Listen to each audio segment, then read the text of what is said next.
participants, Assalamu alaikum, and a very good morning to all of you.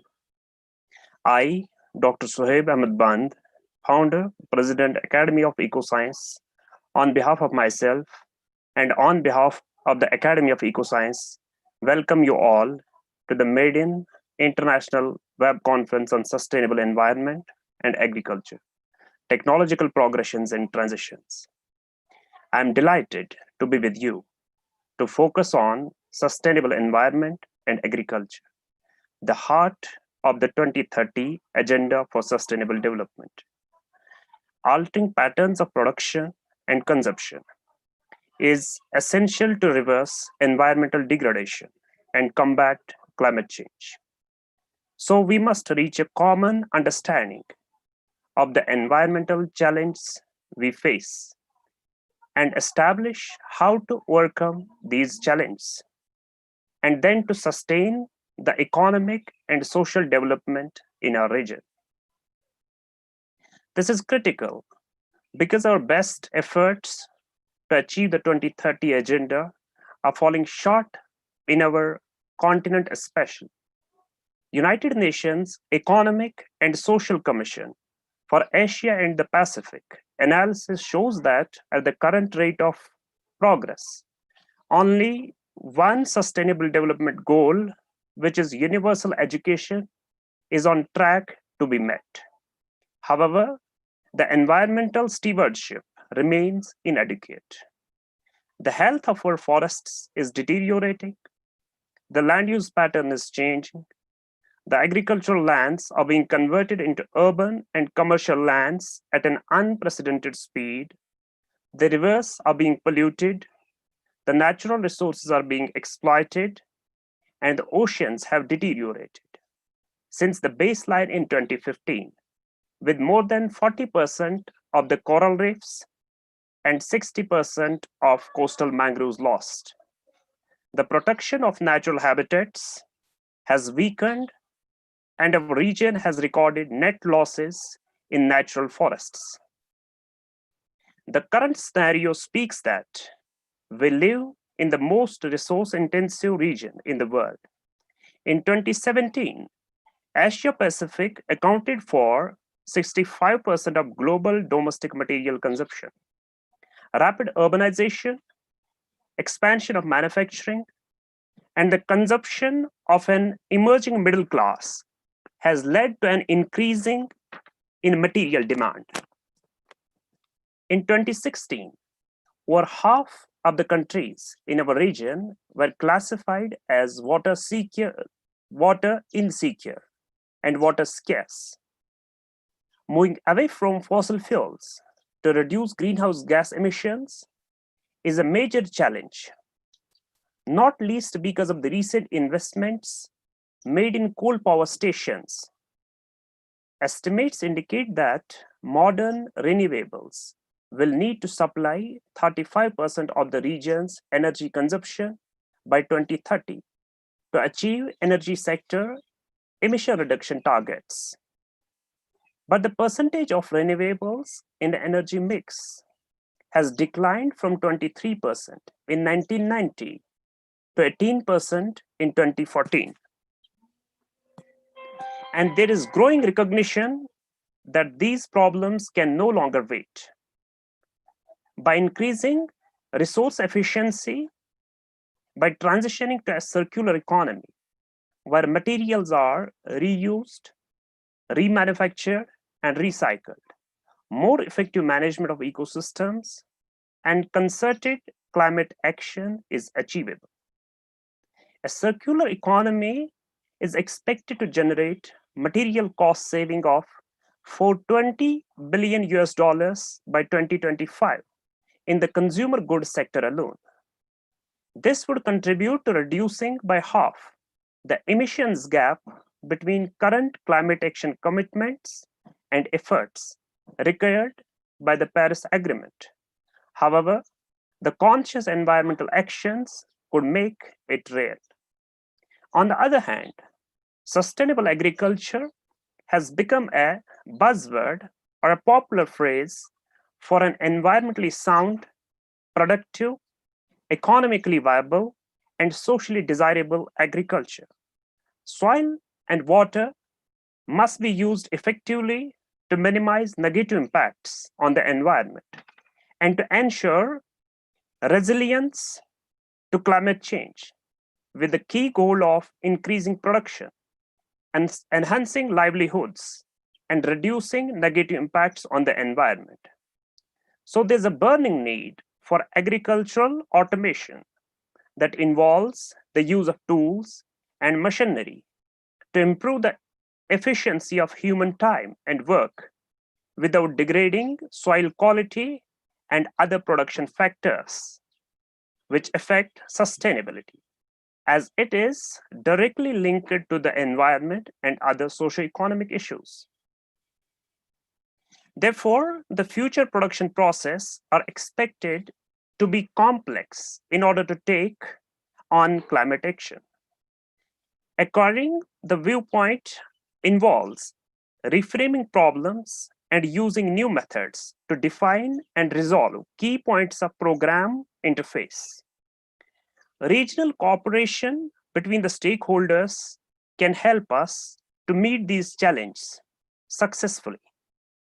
Strengthened environment and development actions can provide us the opportunities for peer learning, sharing a best practice, and supporting the coherent policies for clean and environmentally sustainable development. These include initiatives on green growth, green economy, sustainable agriculture, environmental accounting and statistics, partnerships, and regional coordination mechanisms. We have to work with the partners on an environmental nexus approach to integrate water, energy, and food production systems and increase resource efficiency for sustainable environment and agriculture. To achieve the targeted goals, we must include working in the informal sectors by motivated individual actions, community actions, social actions, nationwide actions, and above all, universal actions. There are a few questions for each one of us to answer. Number one, where do we need to focus in terms of the future analytical work? Number two, what should be the trends in our priority areas? Number three, what should be the scope of our environmental actions? Number four, what do we need to enter? Why do we need to enter into more effective environmental cooperation initiatives? We basically, as the stewards of the environment, the stewards of a safe environment, need to answer these questions, both at an individual level as well as at a collective level, because it becomes our moral responsibility to save whatever is left in the environment. Besides, we need to change our psychological setup from the anthropocentric approach to the ecocentric approach so that we change the philosophy of our life, philosophy of our environment, philosophy of thinking vis-a-vis the environment. We need to admit that the environment and the resources present in it is not what we have borrowed from our ancestors, but is actually a debt of the future coming generation. Once we channelize our thinking and philosophy in this direction, in the direction that it has been borrowed from the future, it's a debt of the future generation, we can work in a sustainable manner. We can develop in a sustainable manner. We can run the agricultural practices in a sustainable manner. And once we channelize our direction in this way, we can get the answers to all these questions which we have posed to ourselves at the individual level as well as at the collective level. I look forward to hearing the thoughts of our revered speakers on the occasion and the selected participant speakers on all these issues. We are grateful for the support and cooperation received from one and all who is participating in this event to make our planet more sustainable, safe, and inclusive. Thank you for your attention. I wish you a very successful conference ahead. With these words, I would like to invite Dr. Javed Ahmed Pare, the convener of the conference and General Secretary, Academy of EcoScience, to present his introduction about the society. Dr. Javed, please welcome.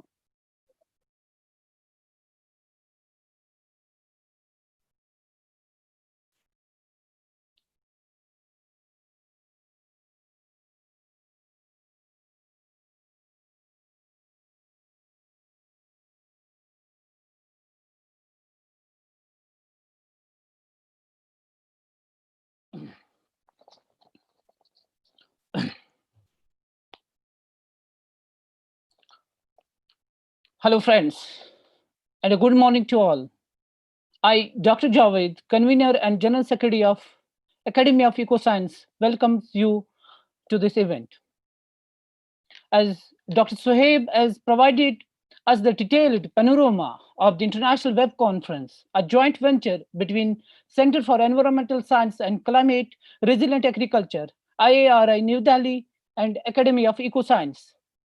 On behalf of Academy of EcoScience, I welcome you all to this international conference. The Academy of EcoScience is registered under the Indian Society Act in the year 2020. The Academy of EcoScience is formed with the main vision of safe and sustainable environment, biodiversity conservation, and natural resource management. We have a mission of protecting and developing the Earth's environment as a strategic commodity, protecting our people and the environment against harmful effects of pollution and environmental degradation, promoting environmental and natural science knowledge and understanding through ecologically sound approach to preserve our world. We are committed to work in the areas to popularize the themes on environmental pollution, green technology, biodiversity conservation by way of exhibitions, seminars, workshops, conferences, and publication of magazines, newsletter or field activities, excursion activities, documentaries, or films to impart training to the young researchers or students, workers, etc. in various issues of environment, to promote and award individuals and organizations for exemplary work or contribution related to sustainable development. Further, to create the awareness among the people regarding the conservation of water bodies, to help the government organization in restoration of wastelands and other degraded lands, to stimulate the different approach towards sustainable agriculture, to create networking between like-minded societies, organizations for sustainable development at national and global levels, to use green approach to seek support from government, NGO, and industrial sectors for sustainable development. We are providing individual as well as life membership to all the people around the different walks, from the different walks of life. AOES provides a globalized approach that maximizes collaboration among professionals and organizations from all scientific fields.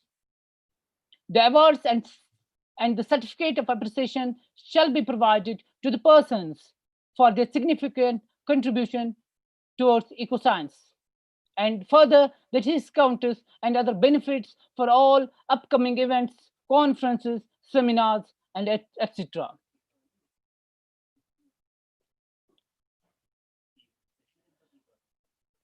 The membership drive will be announced soon for the society. The Academy is committed to release quarterly newsletter magazine as Proceedings in Ecoscience. We are inviting an open call to all for this contribution at info@aos.org.in. We'll be releasing our first inaugural issue by September 2020. So in this regard, people from all walks of life can contribute with main emphasis on some thrust topics: conservative approach towards biodiversity, waste management in cities, water bodies management and conservation. I'm happy to share with you that we are having a dedicated and a high professional team of members who work towards the sustainable and clean environment. Thank you and have a safe stay.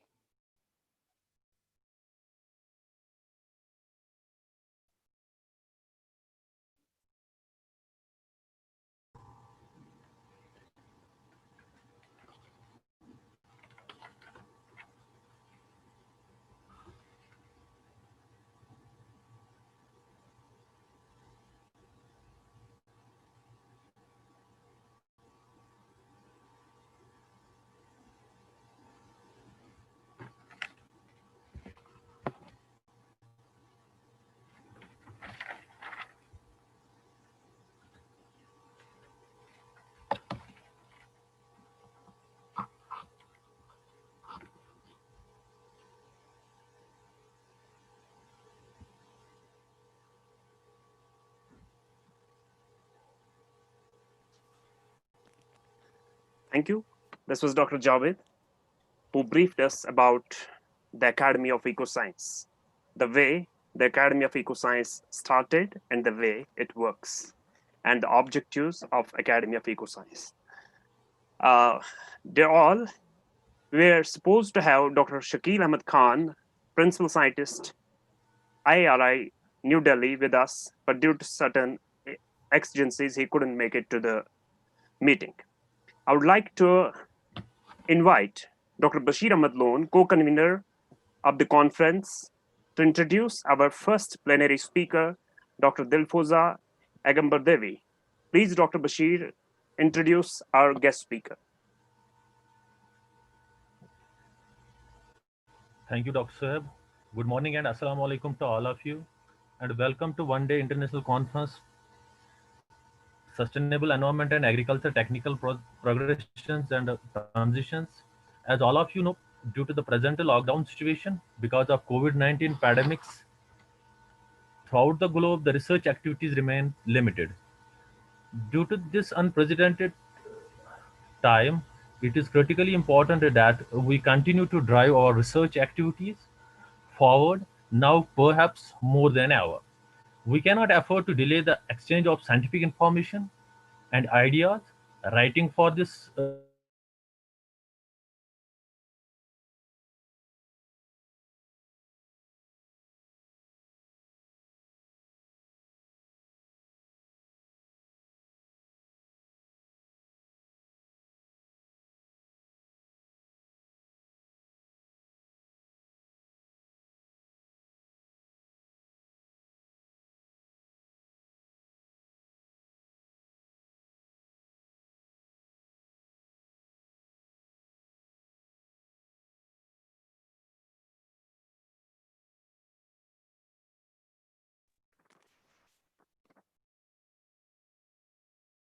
Hello, Dr. Bashir. I think Dr. Bashir has got some problem with the audio. I'd like to tell all of our participants that our first plenary speaker is Dr. Dilfoza Agambar Devi. Dr. Dilfoza is the head of Microbiome R&D Center, Uzbekistan, and senior scientist at the Leibniz Center of Agricultural Landscape Research, Germany. She graduated in biology from the National University of Uzbekistan and received her PhD in agricultural sciences from the Humboldt University of Berlin, Germany. She conducted her postdoctoral studies at the Helsinki University of Finland, University of Florence, Italy, Institute of Plant and Microbial Biology, Taipei, Taiwan, as well as the Manchester Metropolitan University and Leiden University of Netherlands. She has a long-term experience in plant and soil biotechnology research and has collaborated widely with scientists across the world. She served as international project coordinator in her home country. Topic ranged from improving the soil and crop productivity, food security, and sustainable management of natural resources. She's a member of several journal editorial boards. She has authored 3 books and co-authored over 100 publications related to plant nutrition, agricultural biotechnology, and soil fertility. She's a member of Asian PGPR Society for Sustainable Agriculture. For her best academic achievements, she received numerous fellowships and awards, including UNESCO L'Oreal Fellowship for Women in Science 2006, IUBMB Young Scientist Award 2006, ASM Morrison Rogosa Award 2006, UNESCO MAB Award 2005, TWAS TWOWS Scopus Young Women's Research Award 2009 and 2012. She had been awarded with TWAS Prize in Agricultural Sciences for her innovative contributions to the study of plant microbe interactions in environmental stressed conditions, and this potential to improve crops. In 2014, she was elected as a member of Global Young Academy, and in the same year, she was awarded with Alexander von Humboldt Fellowship. Her contribution to agricultural biotechnological research has been recognized through TWAS and UNESCO awards. Dr. Dilfoza is delivering her talk on Biochar for sustainable agro ecosystems. Without being between you and Dr. Dilfoza, it's over to Dr. Dilfoza. Dr. Dilfoza, please welcome.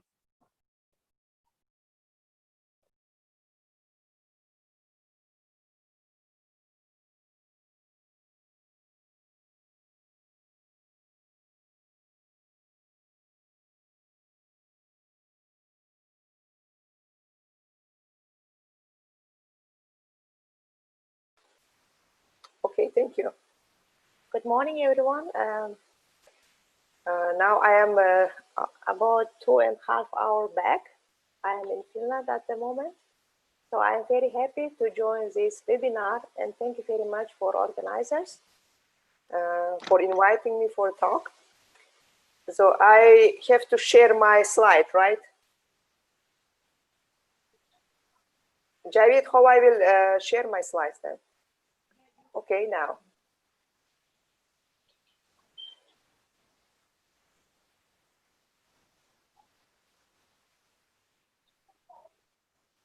You share, ma'am. Yes, I am sharing, but it's not allowed. Okay.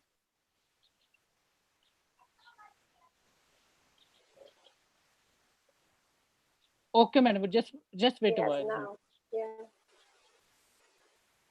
Now. Yeah, it's now sharing. Sharing has started, ma'am. Yes. Okay. Thank you very much.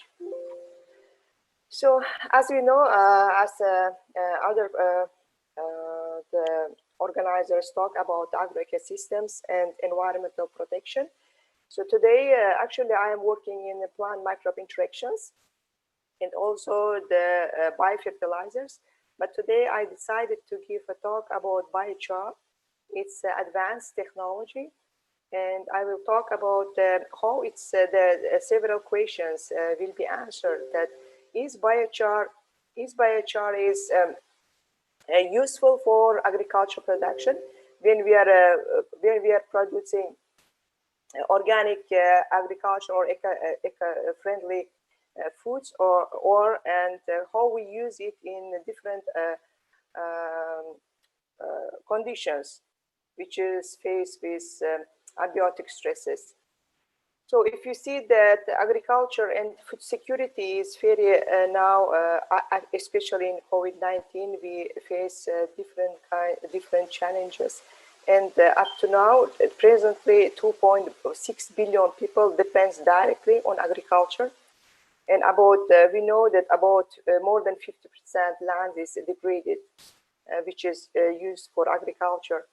And most of countries are facing drought in salinity, especially in Central Asia, also African countries, and also including Uzbekistan. We have Aral Sea, even Aral Sea is dried up. And then about according to the recent statistics, 74% of poor directly affected by land degradation globally. If you see these numbers, food and food security is main issue in the world now, because especially we feel it in COVID-19. This number says that before early this year, 155 million people facing crisis level of hunger, but lately, by end of this year, it could be 265 million people, especially in low and middle income countries. So it means we have to produce more food and without disturbing environment. If you see this trend here, most of affected countries located in Africa and Middle East, and 36 countries in Africa, because this region is facing climate change, especially drought and salinity. So in such areas, we need some new approaches to develop some biofertilizers or to use some technology to produce organic foods, especially organic agriculture is the main issue in such areas. For example, even only in Uzbekistan, for example, because of high salt content in many regions, we cannot use any more fertilizers, chemicals. Therefore, we are trying, our government is also trying to use organic some technology and biofertilizers. There is the industrial agriculture system relying on the intensive use of chemical inputs, but I will talk about eco-friendly agriculture. We know eco-friendly agriculture, for example, biofertilizers like microbial inoculants, very widely used, biopesticides, biostimulators. But in this talk, I will talk about biochar. And not all countries using biochar, but it has a lot of benefits. And when we are designing organic agriculture, we will manage of biological processes with using natural resources. So biochar means that the use of organic waste. And in this way, we can care and protect environment and also improve the not only improve plant productivity, but also improve environmental health and soil fertility. What is the biochar? In many countries, biochar is not used, even Central Asia. So first, I began this project 5 years ago in Germany in collaboration with Malaysian countries, Malaysia and Indonesia. Biochar is like we call it terra preta. This fertile anthropogenic dark earths. It's when deposited many years, these bones and organic waste, it's deposited and then it will become very rich in carbon and it's fertile. So how this technology works? It's like charcoal made from any organic waste. We can use some roots or any agriculture waste after biogas production, on anything like the industrial waste also, which is organic. And it can be processed with a low temperature or high temperature through pyrolysis. And if you see when we are using biomass like manure, organic wastes, it will go, if there is a carbon 100% after pyrolysis, for example, 50% carbon is going to as energy to industry, and about 50% is returned back to soil as biochar. That is the input of more carbon, which will maintain the soil fertility. And there is proved so many beneficial effects or beneficial properties proved in many reports, especially now is last 5 years. There is so many reports on biochar benefits, like biochar, first of all, improve soil water holding capacity. So therefore, it's very good to use in dry areas, and improve soil aggregation and increase stable carbon in soil. That it means that it will increase soil microbial activity and also diversity, and soil soil enzymes or soil microbial biomass. and also stimulated plant growth, like through improving root system and through improving plant available nutrients. And also the sum of biochar types is suppress pathogens. If we see the market, how is market this biochar market? If you see from from 2015, it's increasing rapidly. So this year, 2020, so if you see the until 2025 or more, it's a USD in millions, and most of part this biochar market is belong to Asia Pacific. So therefore, we had a very close cooperation with Malaysia. They have so many different companies producing biochar is already marketing. The properties of biochar, so it will biochar has rich in some nutrients like potassium, phosphorus, nitrogen, but it depends the production technology and pyrolysis temperature, because some biochar, for example, if this biochar produced by hydrothermal carbonization using 210 degrees, so if you see that it has high carbon or pH is low and the nitrogen is higher, but in the wood biochar produced from wood, then it has also high carbon and very high potassium or phosphorus content. Of course, these nutrients will improve soil nutrients and also nutrient cycle. So now we will see the whole biochar increase or improve or affect on seed germination. We mainly worked with legumes. Of course, we are working also with tomato, with other crops, or biochar can be used in hydroponics or greenhouses and different, in even open field. But it will be, in our experience, this seed germination, for example, not only soybean, but different kind of also legumes is improved after biochar application. If you see about 20 or 30%, we get high germination of some seeds like soybean or the other lentil or other lupine, other legumes. And the next question will be how's the effect on plant growth? The similar effect we also, it's also published, and similar effect we saw in lentil and some other lupine, chickpea also. And here it's a normal condition, irrigated soil without stress. Here we used, for example, the biochar application depends on biochar types. For example, there is the 3 kinds of biochar used, like it's differ, this maize, produced from maize, it's produced from the wood, and also we tested the percentage of application. For example, in soybean case, the 2% of biochar application was best to increase the root and shoot growth of soybean, but however, hydrochar showed significant difference. So it means hydrochar, the biochar produced with lower temperature, 200, around 200, maybe keep nutrients and also make available nutrients for plants.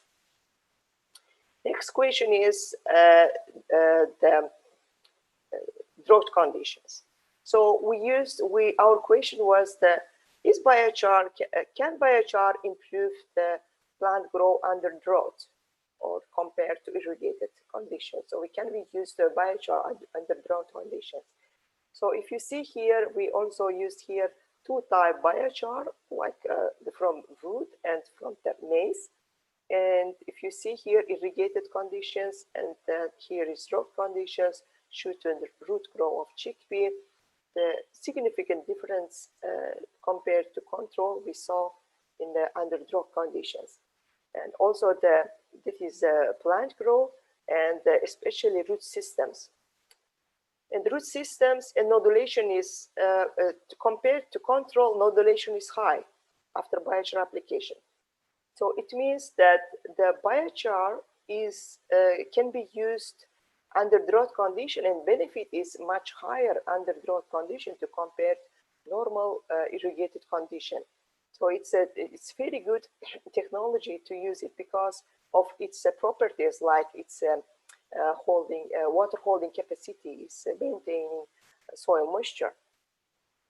So the next question will be why it's increasing nodulation. The way that is, if you see the some benefits on biological nitrogen fixation, it's biochar, as I told, that it has nutrients, and it's very good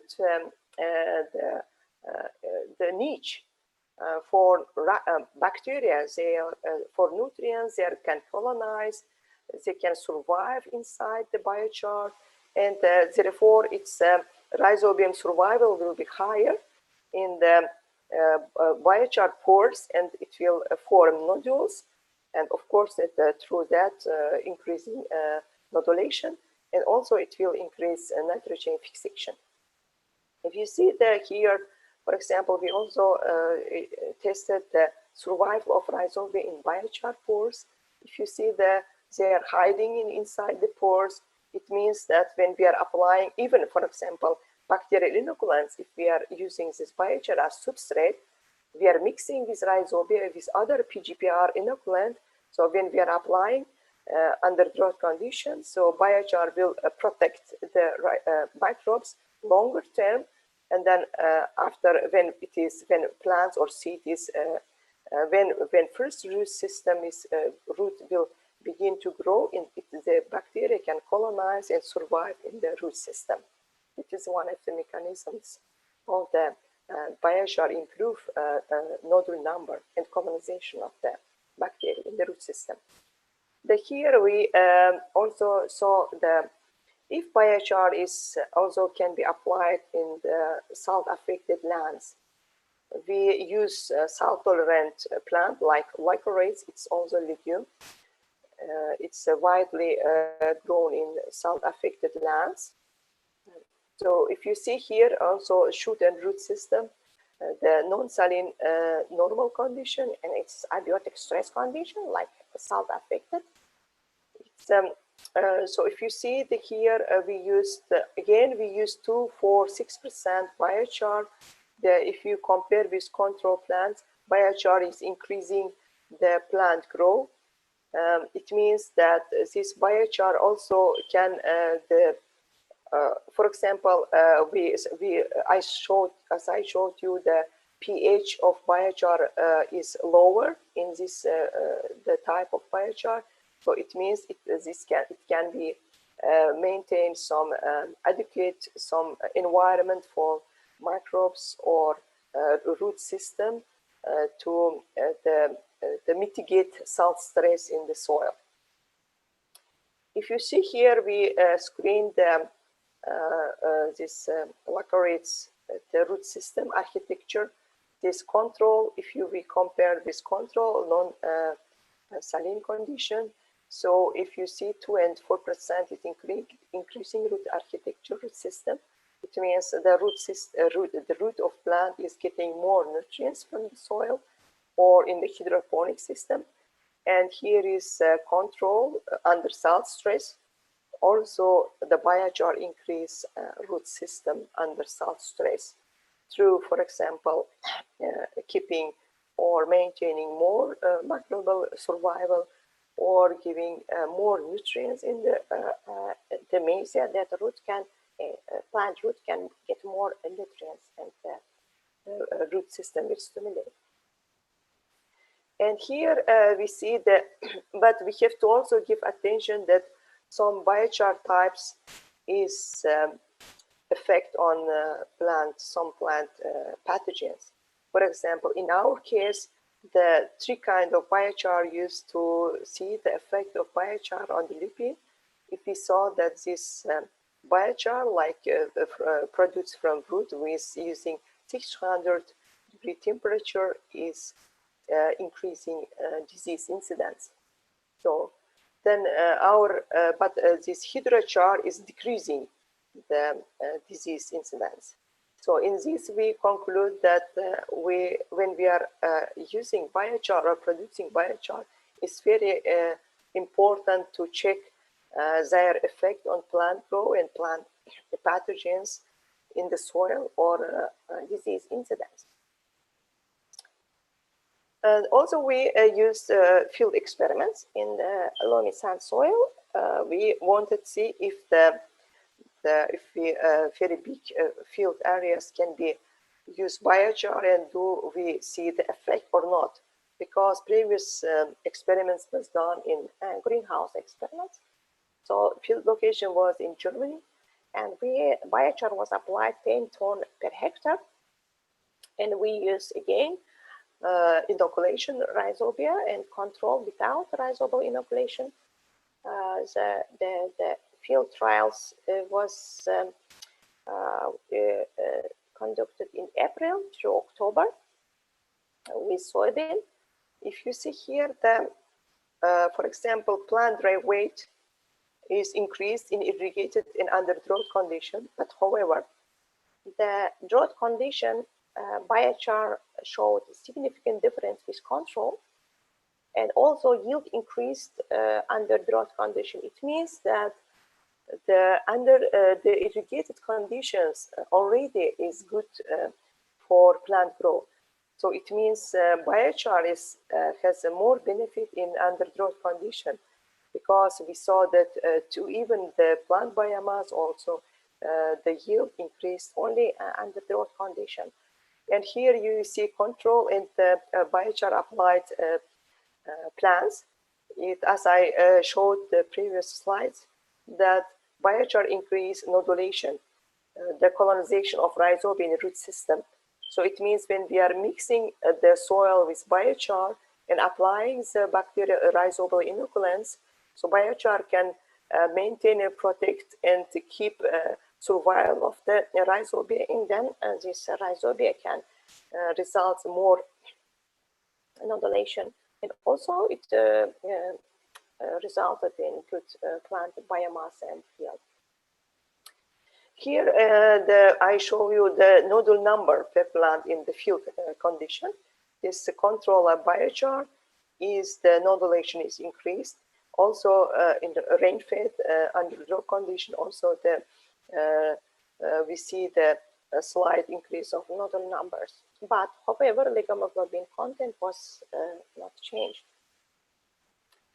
And here we also show the biochar effect on soil biological activity, and we also see found that biochar is increasing microbial community in diversity in the soil, also soil enzymes. Here also we see alkaline phosphonestrase increased in irrigated condition after biochar application. It means some enzymes can be improved after application of biochar, and of course they will maintain soil fertility.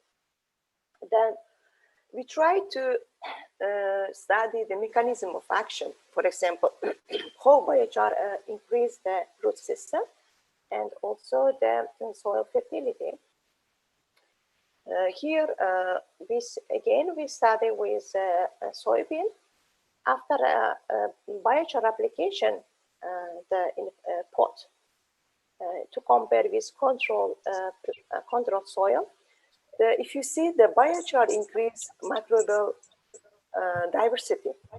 So then biochar, when after application, we saw microbial activities higher, and then but in control soil, if you see, we have we identified less diversity. And we in this conclusion, that short conclusion would be that biochar application can be used under different conditions, but however, under drought and south affected lands, the benefits more visible. And also it will, biochar will increase the plant growth, plant root system, and the nutrient uptake, and the stress tolerance of plants to drought and salt stress. And also the biochar is, the effect biochar also can be explained by indirect effect. For example, it's increasing microbial activity, and microbial activity of plant growth, promoting rhizobacteria when diverse, they're increasing the plant growth. And also biochar improve the symbiotic performance of rhizobacteria with legumes under different abiotic stress conditions. And then through that, the yield will increase. And in the end, biochar decreased the demand for chemical nitrogen fertilizers and hence the ecosystem service in the different soils in sustainable way. Thank you for your attention. So I hope the many countries, this biochar technology will increase in many countries, and we will ensure that organic agriculture and ecological safe food for whole population, and we will protect the environment. Thank you very much for your attention.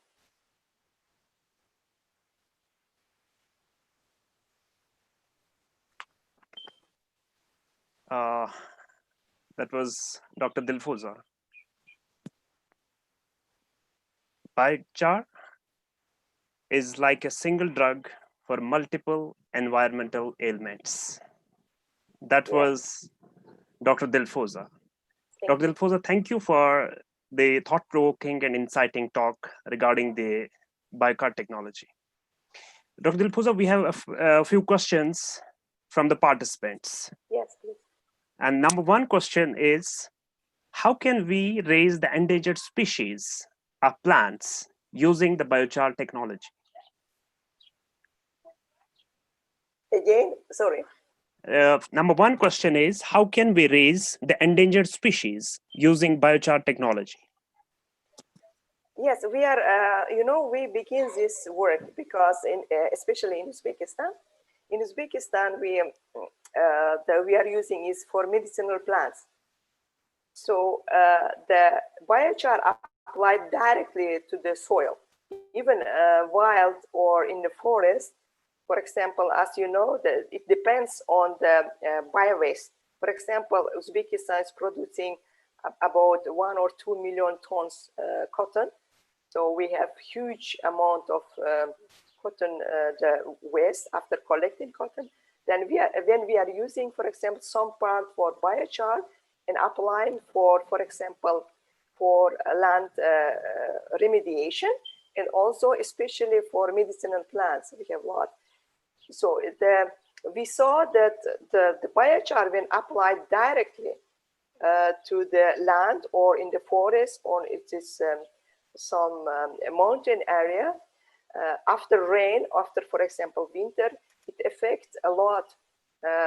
We see the green areas, and this is medicinal plants or wild plants is growing well in some areas which is affected by drought.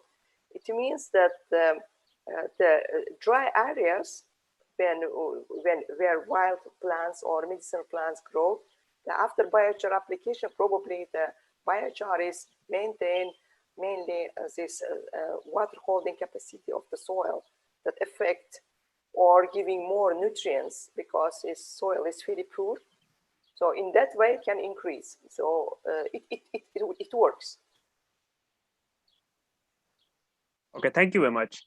Another question from another participant is, can biochar help in mitigation of desertification? Desertification. Yes, exactly. That, as you know, in Uzbekistan, we have Aral Sea dried up about 70%.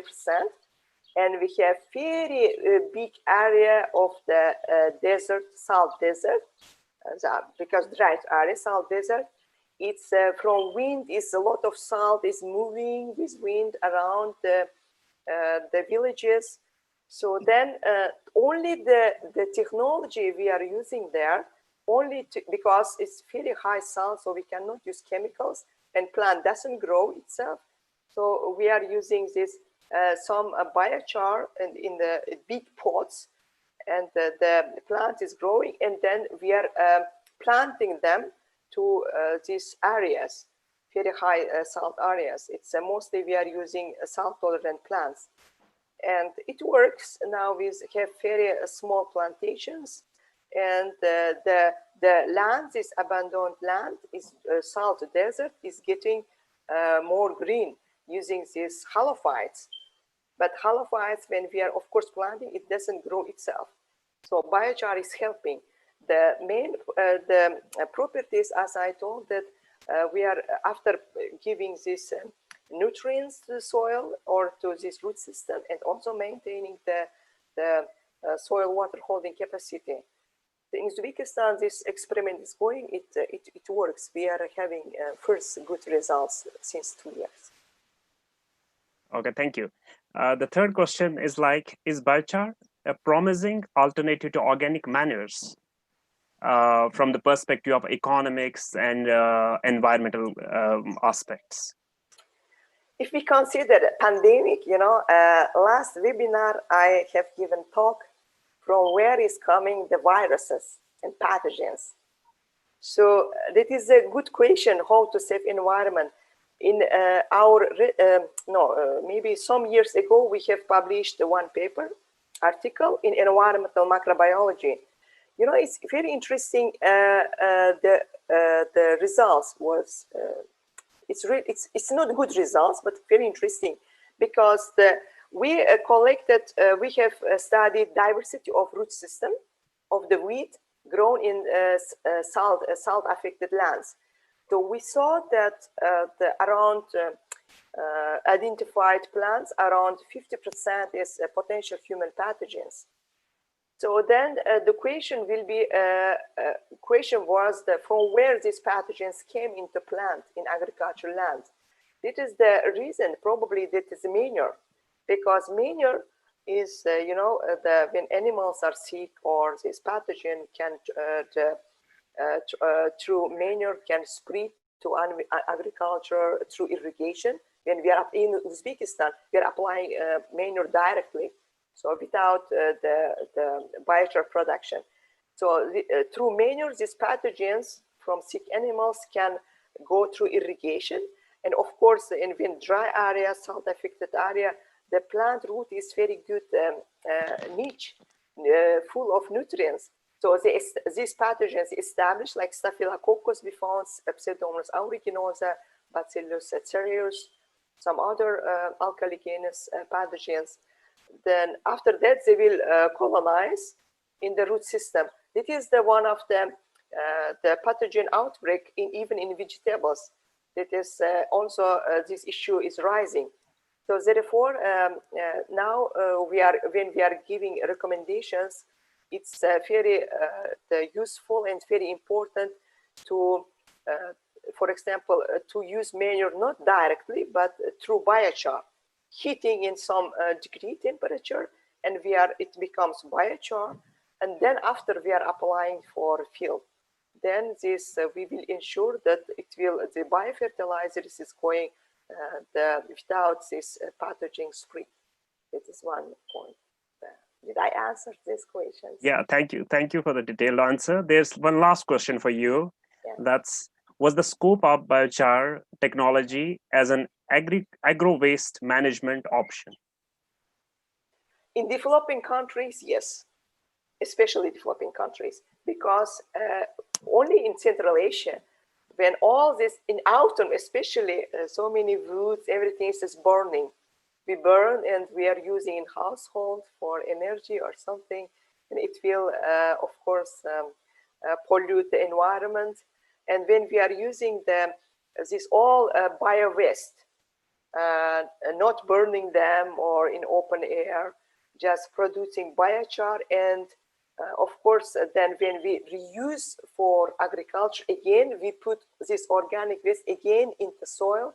It has more benefit. We will save the environmental, we will mitigate the climate change, and also the bio-waste management will be in right.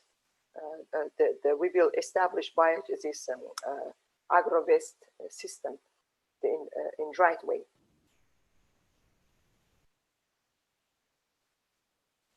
Thank you.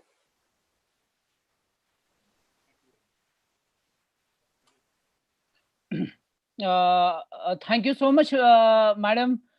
It was really a high pleasure and honor for us. At very short notice, you agreed to deliver a talk. Thank you very much. Thank you so much. Hope you will be with us in future events as well. Thank you so much, madam. Thank you, Dr. Javed. Thank you, Dr. Dilfoza. The session is over to Dr. Bashir Ahmed Lone, who will be continuing with the first technical session. Over to Dr. Bashir Ahmed Lone.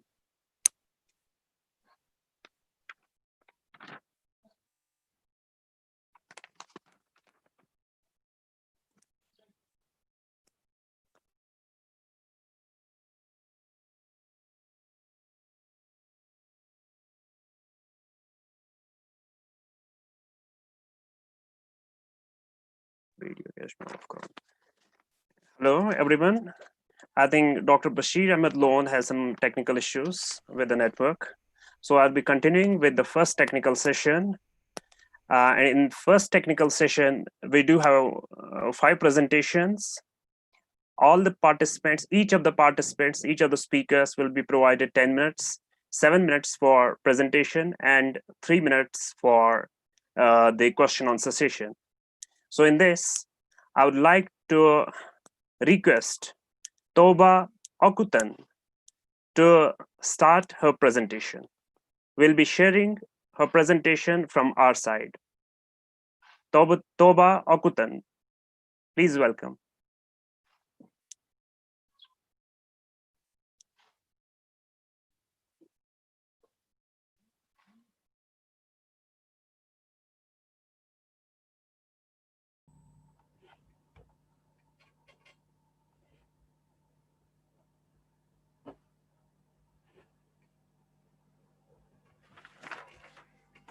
Hi.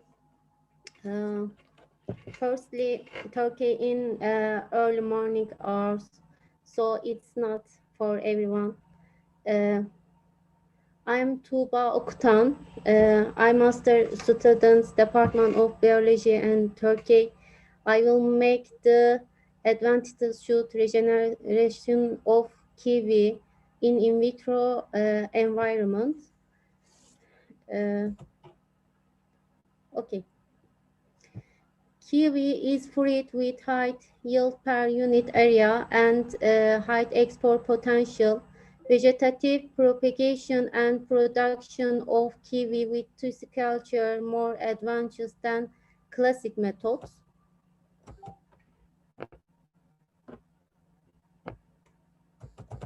Its problem. There aren't any movie shows capsules available. Achieving healthy and numerous plant materials in short time in plant products with culture, storing genetic material, using less area in production, reducing the number of rootstocks are important reasons for the for in vitro propagation. Kiwi seed taken from ripe fruits were kept in water the 24 hours. After the seeds were sterilized, 30 gram L sucrose without growth regulator was cultured in 8 gram L agar MS medium in the first stage. For the reproduction process, the shoot ends of the kiwi, the middle of the leaf and edges were cut and taken into 25 gram as sucrose, 8 gram agar medium containing nay and bulb.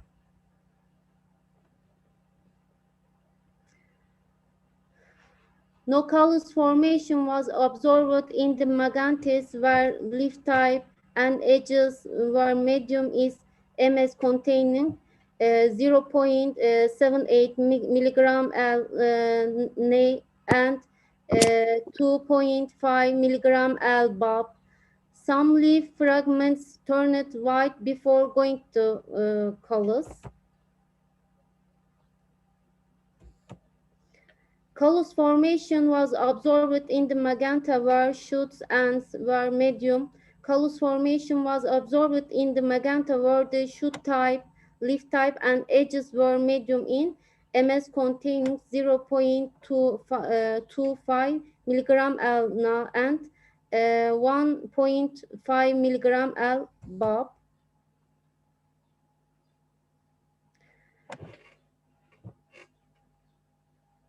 It was observed that callus formation was better in culture medium containing 0.28 milligram LNA and 1.5 milligram LBOB. It has been determined that explants taken from the middle of the leaf form more shoots than others. New shoot type and callus formation in hypocotyl parts were observed in shoot tip explants.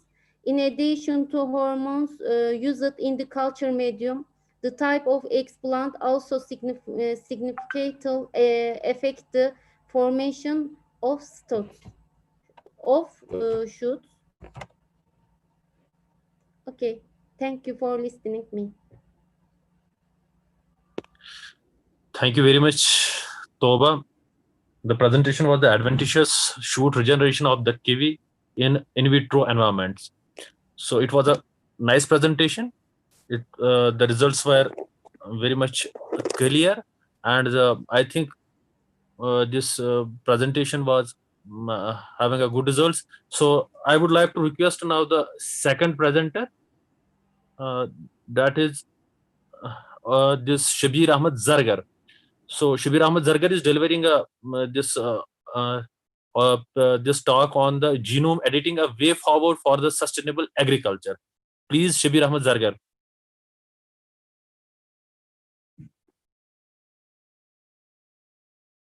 And I request to Dr. Javed, please share the presentation of the Shabir Ahmed Zargar.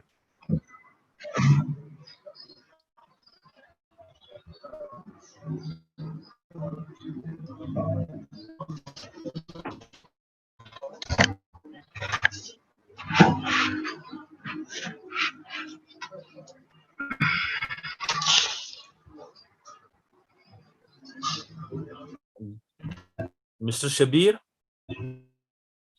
are you there?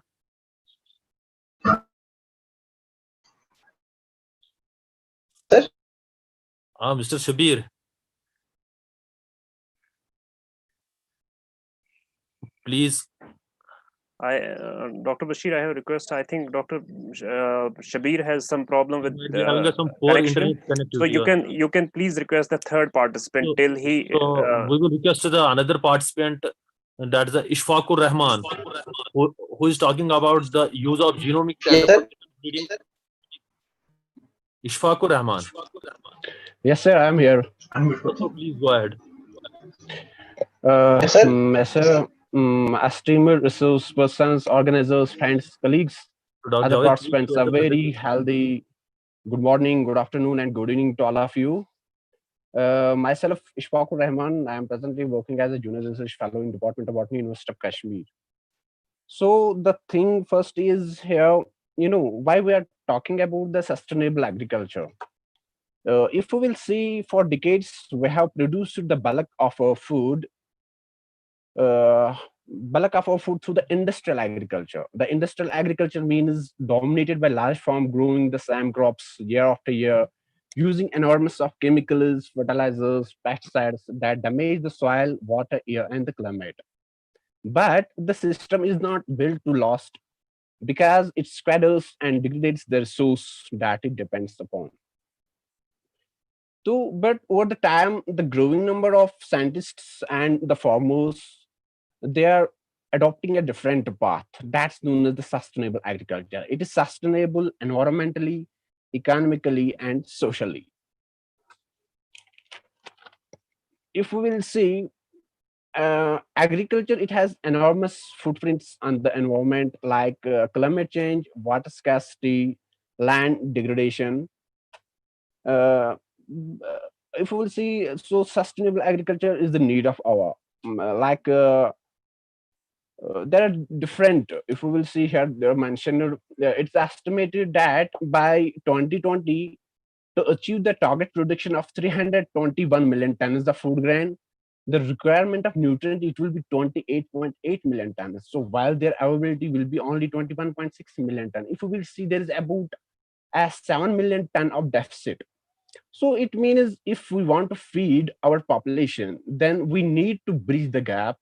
We have to bridge the gap that is between the production and the consumption.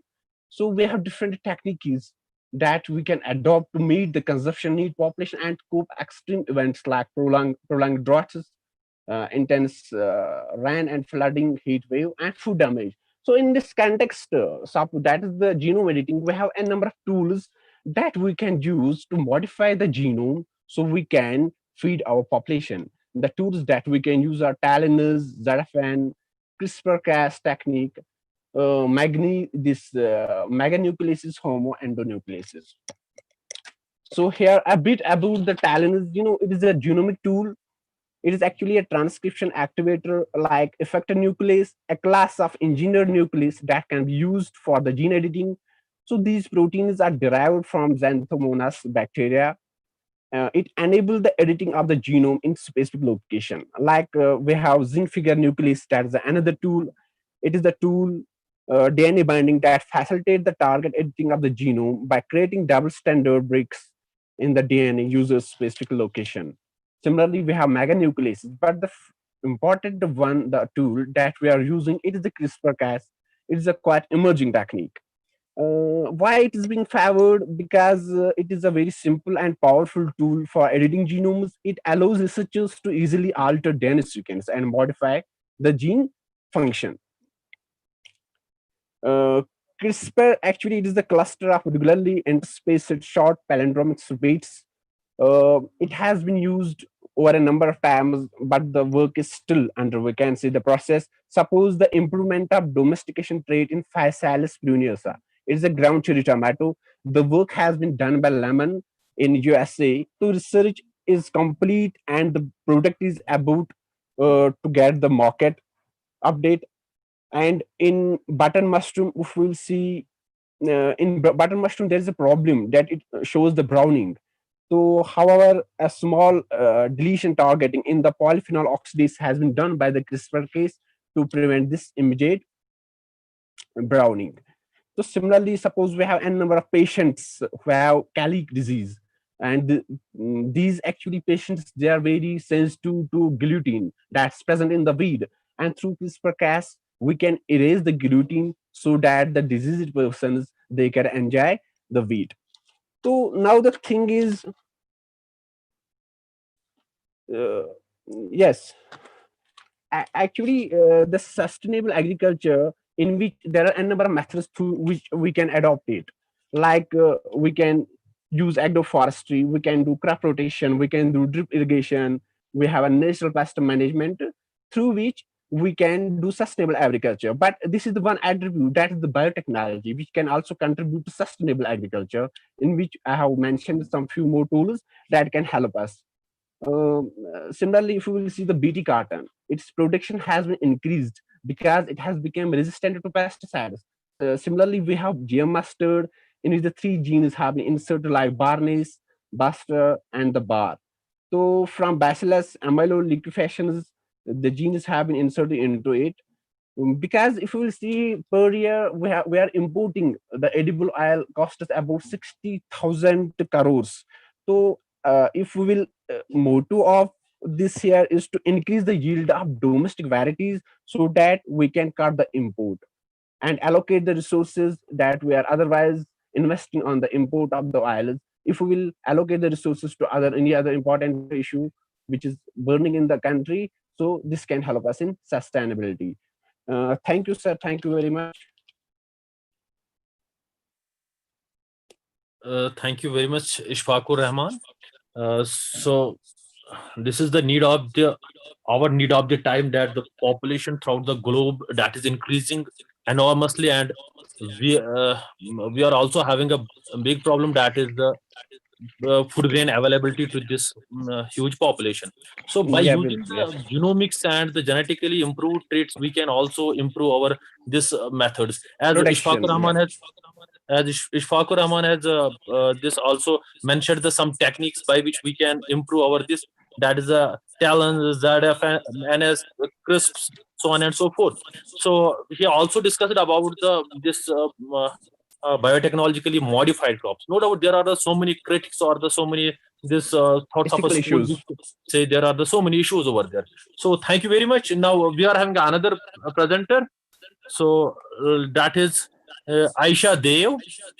Her talk is the role of a smart agriculture practices in achieving the agriculture sustainability. So please, Aisha Dev.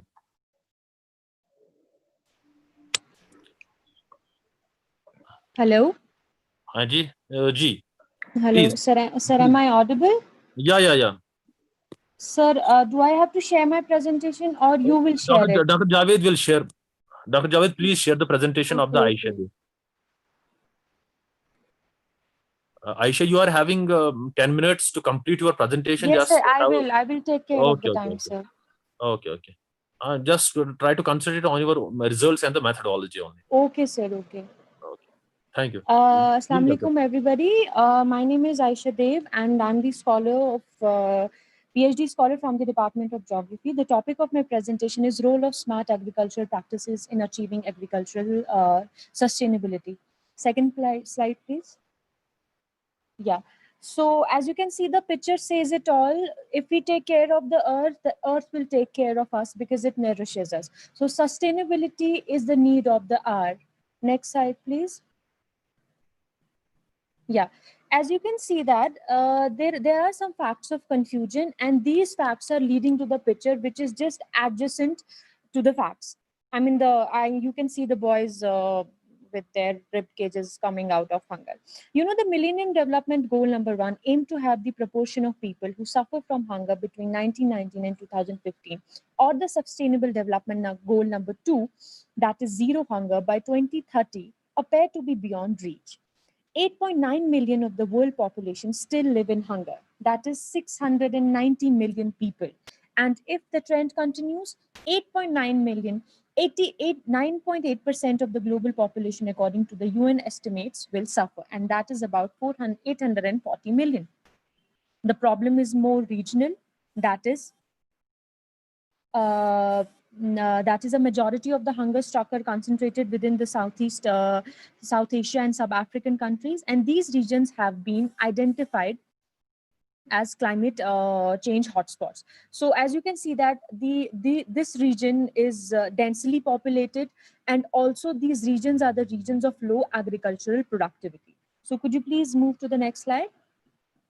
So, and when we talk with respect to the Indian context, so the Indian ecosystem, as a case of point, Indian economy is mainly based on the agriculture sector, and about 2/3 of the population of India directly or indirectly depends on agriculture and its allied activities. So here comes the role of climate smart agriculture and sustainability. So first of all, I would like to tell you that the climate smart agriculture has been promoted and developed by development organization in recent years. So these practices are defined those which sustainably increase the agricultural productivity, incomes, build resilience and capacity of agricultural and food systems to adapt to the climate change. So for my paper, I have, so it is completely based on the secondary sources.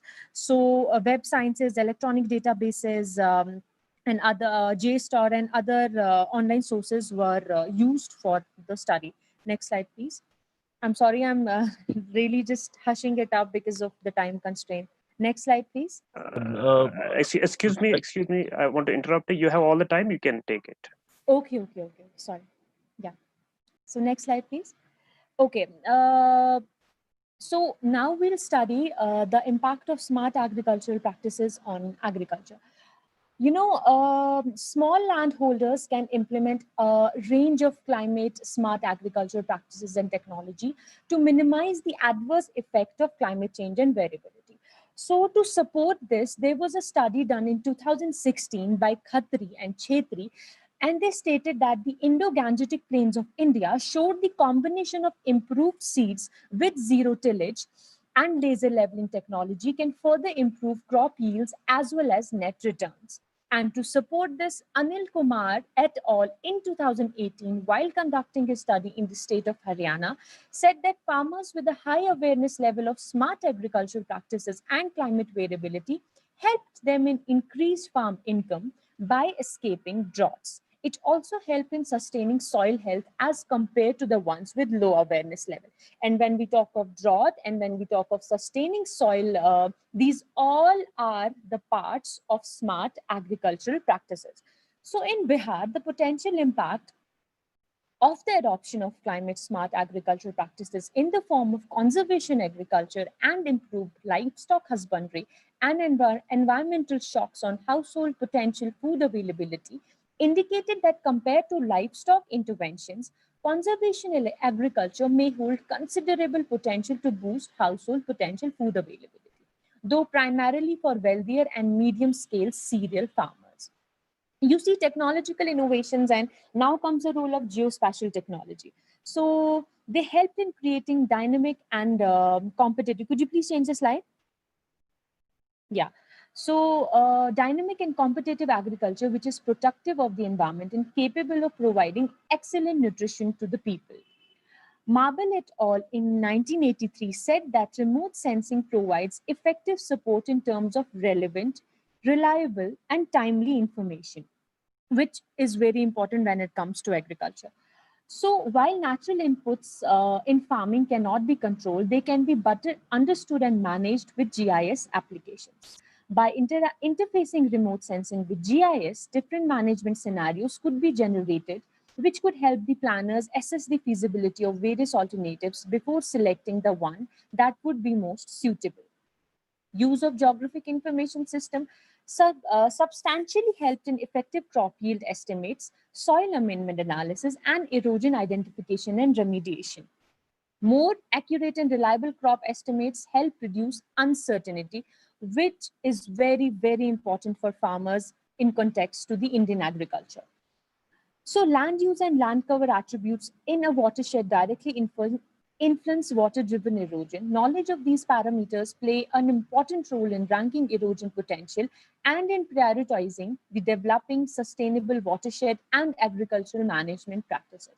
Accurate land use land cover maps can be effective tools in aiding soil erosion control efforts, as such as maps play an important role in watershed management as a whole and help in deciding what sort of lands are capable of sustainable agricultures and which are not.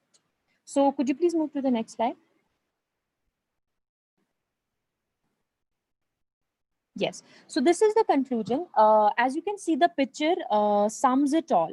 So when it comes to sustainable agriculture leads to environmental stability, it leads to social stability, and it leads to financial stability as well. And when we talk of sustainable agriculture, technology goes hand in hand.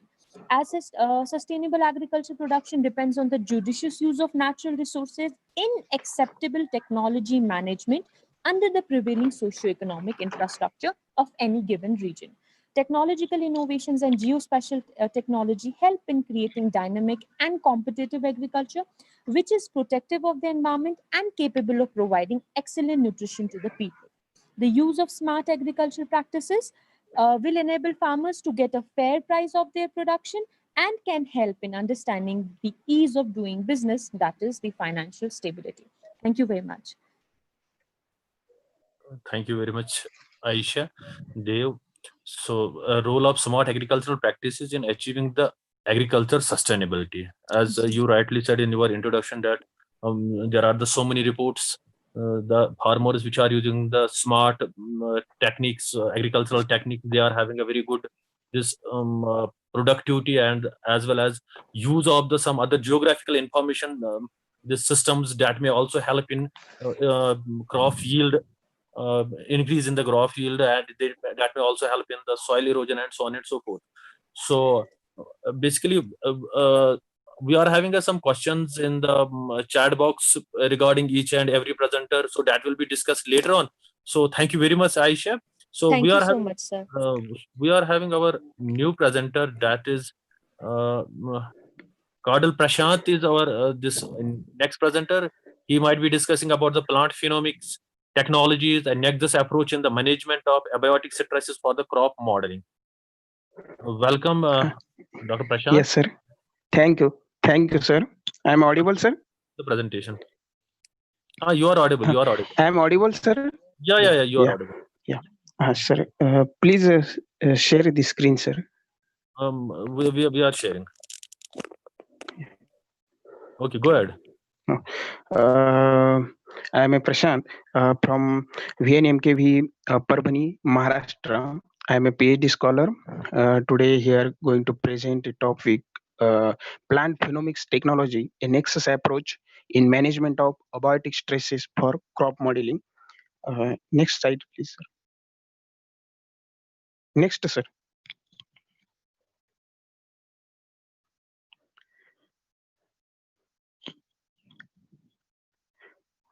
Hello. Next slide, please. Yes, Prashant, go ahead. What is a phenomics in this concept? In older days, we already known about the phenom and the phenotyping. It refers to the measuring of phenotype of an organism. Now, phenomics means a acquisition of high dimensional phenotypic data on an organism at a wide scale. And this is new technology which is helpful for bridging the phenotype to genotype knowledge gap. Next slide. The science and the technology behind the plant phenomics. Basically, phenomics is a part of artificial intelligence. It has a principle of artificial intelligence, simulation of human intelligence in machines, and those machines are programmed to think like humans and mimic their actions. It includes spectral, hyperspectral imaging collection and processing the information in the form of electromagnetic spectrum, and it also rely on the bioinformatics techniques for the data management. Next slide, please.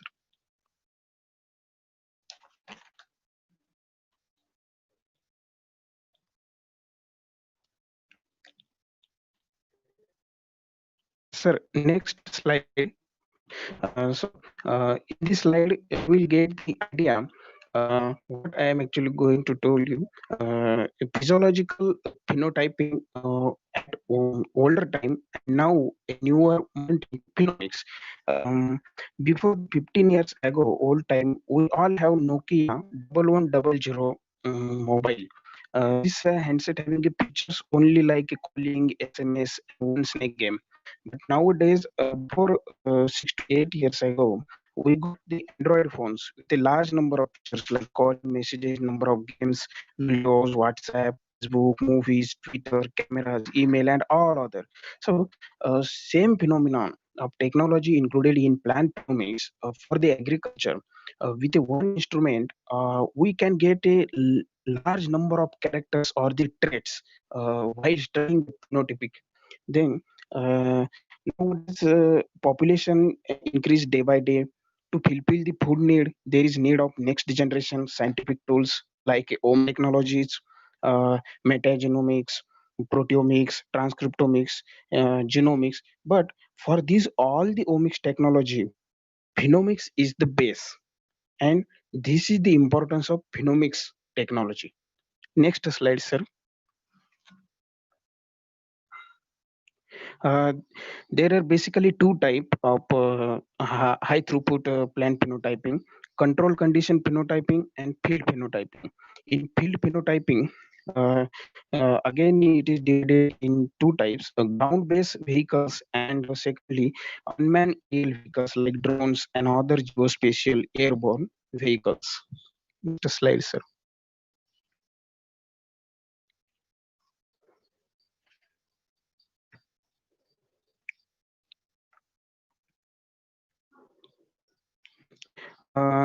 These are parameters we can study through the plant phenomics technique, and for this study, there is no need of any type of destruction or the plucking of the leaves and other plant organs. Especially ANTVI normalize difference vegetative index and all factors we can study. These are the advantages of this technology. It is non-destructive. Continuous monitoring can be possible for the 24 hours, day and night, high accuracy and low error rate. In very short time, we will get.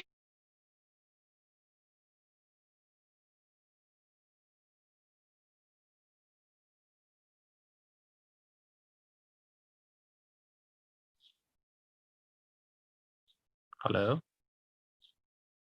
Mr. Prashant.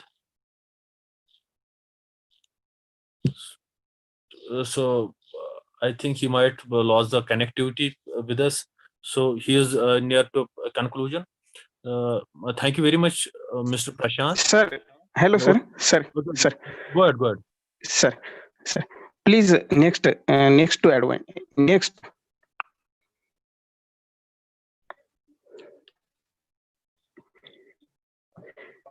Sir, next, this.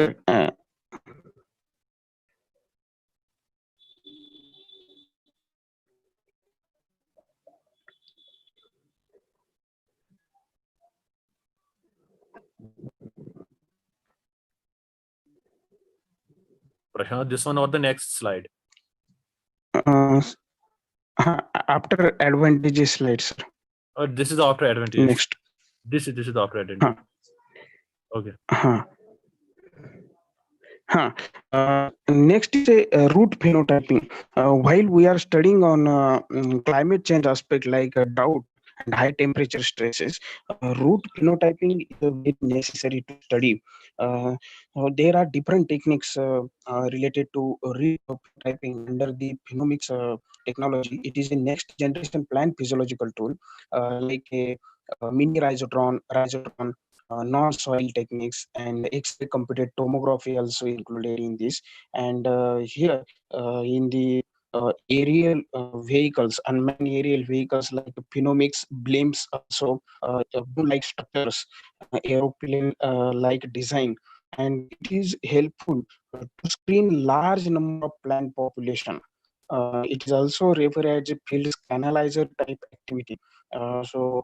Temperature, canopy temperature, transpiration rate, this type of characters we can get through these high acquisition hyperspectral cameras included in the unmanned aerial vehicles. Next slide, sir.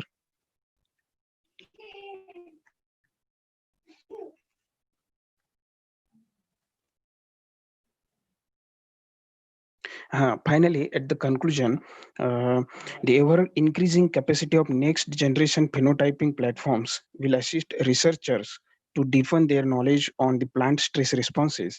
The emerging tools and techniques in plant phenomics hold immense potential with respect to the development of crop genotypes with enhanced resilience, which is much needed development of these days or the hour. Finally, thank you very much to all the organizing committee. Special thanks to Dr. Javid sir and Sweb sir for giving me this opportunity by guiding and support. Thank you very much. Thank you very much, Mr. Prashant. Thanks a lot. So this is the era of the omics, and Mr. Prashant was definitely discussing about the plant phenomics, the technology, and the approaches which may be used for the management of the many this abiotic stresses for the crop modeling. He was discussing about the some technological tools for used for the plant phenomics, for example, the artificial technology, geospatial technology, sensor algorithm, so on and so forth, and how we can this basically manage the different stresses for this crop and how we can improve the this crops.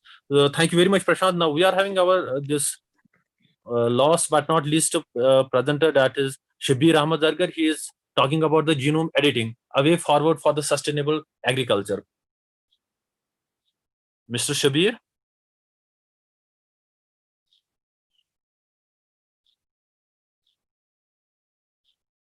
Hello? Mr. Shabir, are you there? He might be having some this internet connectivity problem over there. So we all are knowing that we are having this poor internet connectivity. So he might be having, so much poorer than us, so that's why he couldn't be disconnected. So we would like to just share the presentation of the Shabir only. If he might be get connected, so he may continue.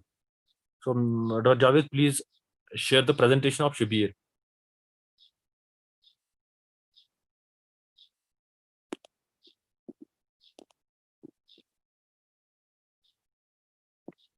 This was basically the presentation of this Shabir Ahmad, genome editing.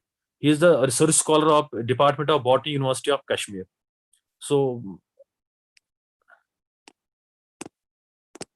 Dr. Javed, please go on sharing the different slides.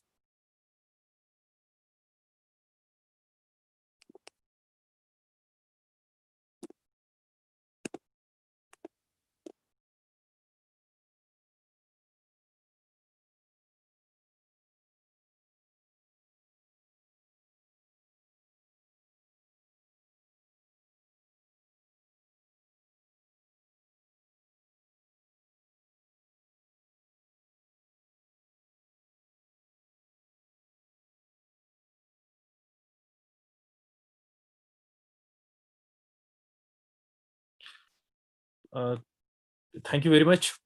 Thank you all participants and the presenters who made it to join the international conference despite the poor internet connectivity. I know there are so many issues, but we have to find the ways and means to sustain with these situations as well as with these issues.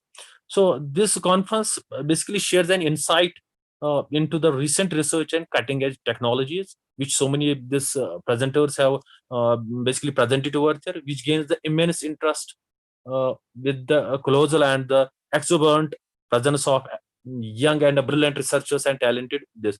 So basically the main goal of this meeting was to bring together a multidisciplinary group of scientists, researchers, scholars and students from all over the country and some abroad to get breakthrough ideas relating to the research designs, presentations, this research related to the sustainable agriculture, sustainable environment, so on and so forth, that promotes basically the top level research and to globalize the quality research in general, thus making the discussions, some presentations we had made more this internationally competitive and focusing the attention this.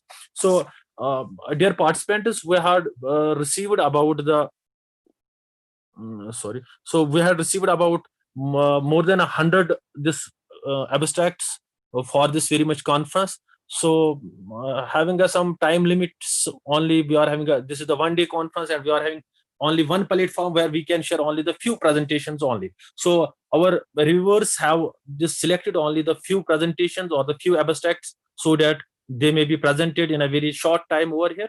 These abstracts were thoroughly reviewed for their quality, content and relevant by the team of the very able reviewers, so which have been drawn from the different institutions across this country.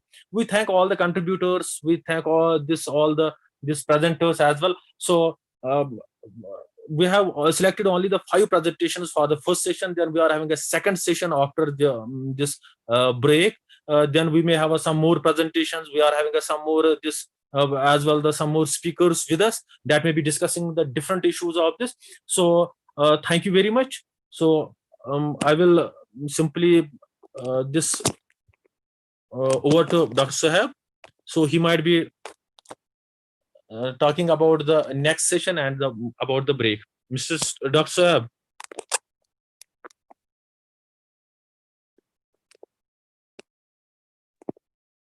Hello. Hello. Hello, Dr. Bashir. Please.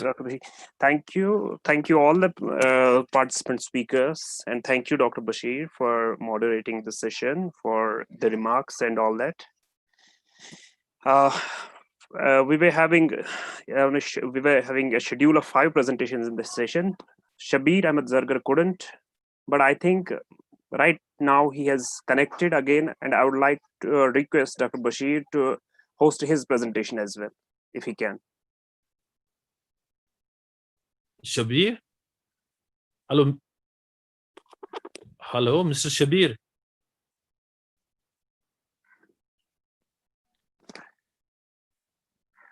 Okay, Mr. Shabir is not able to connect again. Yeah. Mr. Shabir is not able to connect.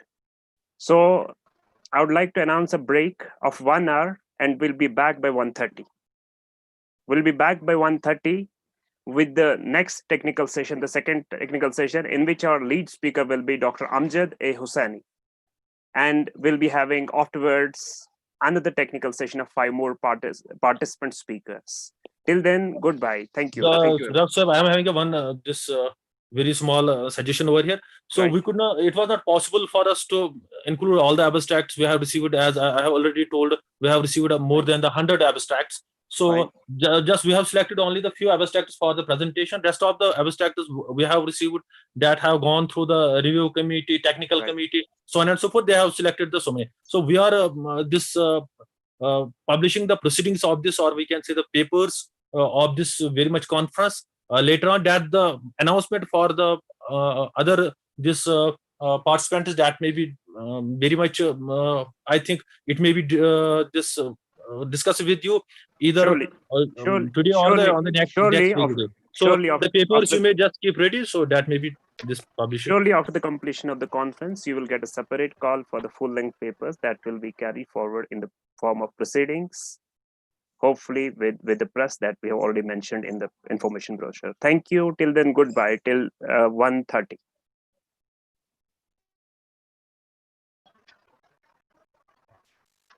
Hello.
Hello.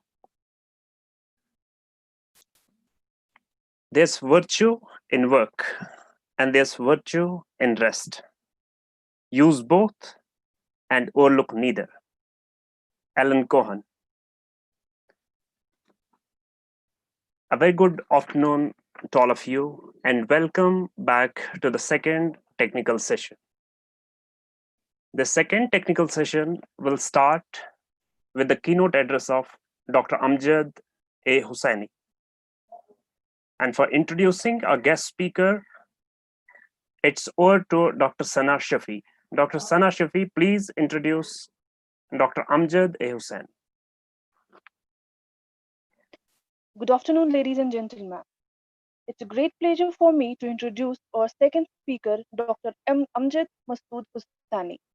Dr. Hussaini is an agricultural biotechnologist who is currently team leader of Genome Engineering and Plant Kinetics Lab, Division of Plant Biotechnology, Sher-e-Kashmir University of Agricultural Sciences and Technology of Kashmir. He has been a visiting scientist to Sustainable Agriculture Systems Lab, USDA, Maryland, and Department of Plant Sciences, University of Oxford. He holds a PhD in biotechnology and PG diploma in bioinformatics, Jamia Hamdard, New Delhi. Besides, certificates in intellectual property rights, Indian Law Institute, New Delhi, and remote sensing agricultural applications in agriculture. Dr. Hussaini has significantly contributed towards translational sciences by developing stress-tolerant strawberry using transgenic approach and is working on related aspects in saffron. He is co-breeder of 3 blast-resistant, high-yielding, cold-tolerant rice varieties released by SKUASK-K as Shalimar Rice 2, 3, and 4. He is co-breeder of 2 cold-tolerant rice CMS lines and has significantly contributed in genetic purification of a local aromatic rice landrace Mushkbudit, which was released by SKUASK-K for commercialization under public-private partnership mode in 2014 and was a huge success. Dr. Hussaini has edited 5 books and published about 50 papers in journals of international repute. He is recipient of various awards like Scientist of the Year Award 2017, DBT-CRST Award 2012, International Training Award 2013, Summer Research Fellowship 2013, Young Scientist Award 2009, Jawaharlal Nehru Award for Outstanding Agricultural Research 2008, Junior Scientist of the Year Award 2007, and his biography was included in the 27th edition of Marquis Who is Who in the World. He is also listed among the Indian Muslim legends. Today, Dr. Amjad will be talking about biotechnology for organics. Time to define the term. With this brief introduction, please welcome Dr. Amjad Masood Hussaini. Over to you, sir.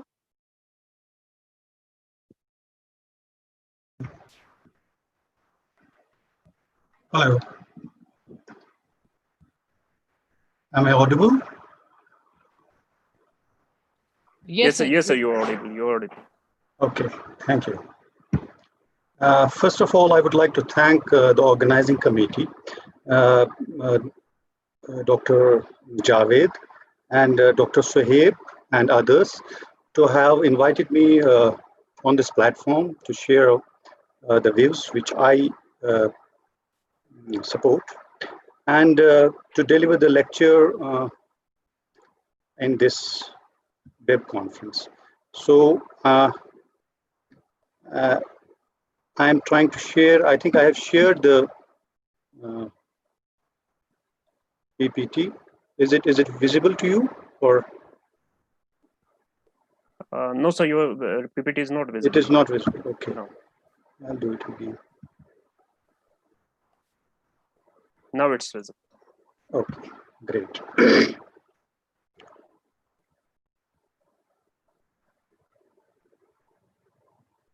So, first of all, you know, to put things in perspective, I think some of our speakers earlier have already delved upon many aspects of sustainable agriculture and the role of the transgenics, biotechnology, and also in organic, organic agriculture, especially the plenary lecture by Dr. Dilfuza delved deep on some of the aspects of organic agriculture. And to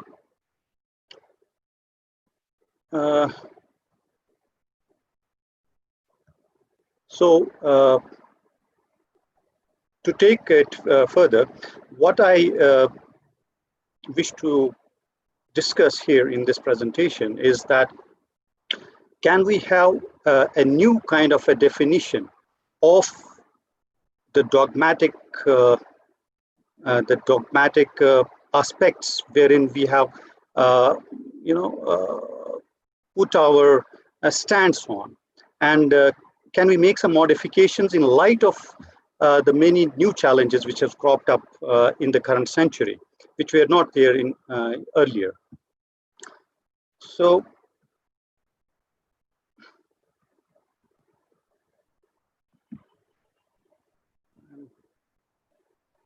why is it not going to the next? Yeah. So sorry about this. I am trying to see the things easily. Yeah. So our challenge as agricultural scientists, most of the talks which we listen in the pre-afternoon session were regarding sustainable environment, sustainable agriculture, and that is what actually is a concern. And here, if you see, as agricultural scientists, if we put things in perspective, if you see in the prior to industrial revolution, the global population was around 1 billion only, and so there were ample resources for us in terms of the land availability, and they were not the issues with respect to the climate change taking place, the new challenges, the growing population. It was not there. By 19th century, the population increased to 1.6 billion. And as you know, Dr. Norman Borlaug, he was a breeder, and he bred many of the varieties in wheat in Mexico, which led to a revolution, which was later called as the Green Revolution. And it was the breeding technologies which harnessed that Green Revolution, and along with the potential of having higher yields, they were responsive to agricultural chemicals, chemical-based inputs. And at that time, the main concern was to feed the population. So increasing the food availability was the main concern, and it was not thought that this kind of chemical-based agriculture can lead to the sustainability issues later on. So by the turn of this next century, that is the 21st century, now we see that the current population is around 7.6 billion plus, and if you see, we have to now increase the production of food, and with minimum resources. The resources are shrinking, and the challenges are expanding. So how do we do that? What are the next steps we can take? Herein, if you see, the transgenics and the biotech crops come into the context, and they were actually the advanced breeding technologies, more precise technologies, which helped the scientists to maneuver to manipulate the genetic makeup in the organisms so that they are able to have better productivity, more insect resistance, disease resistance, better nitrogen use efficiency, and also forth, many other traits. So with all these techniques, there came up the problems. The problems were mostly because of unknown danger of this technology. In this talk, I would try to delve on the organic aspects, organic agriculture, and the transgenic agriculture. And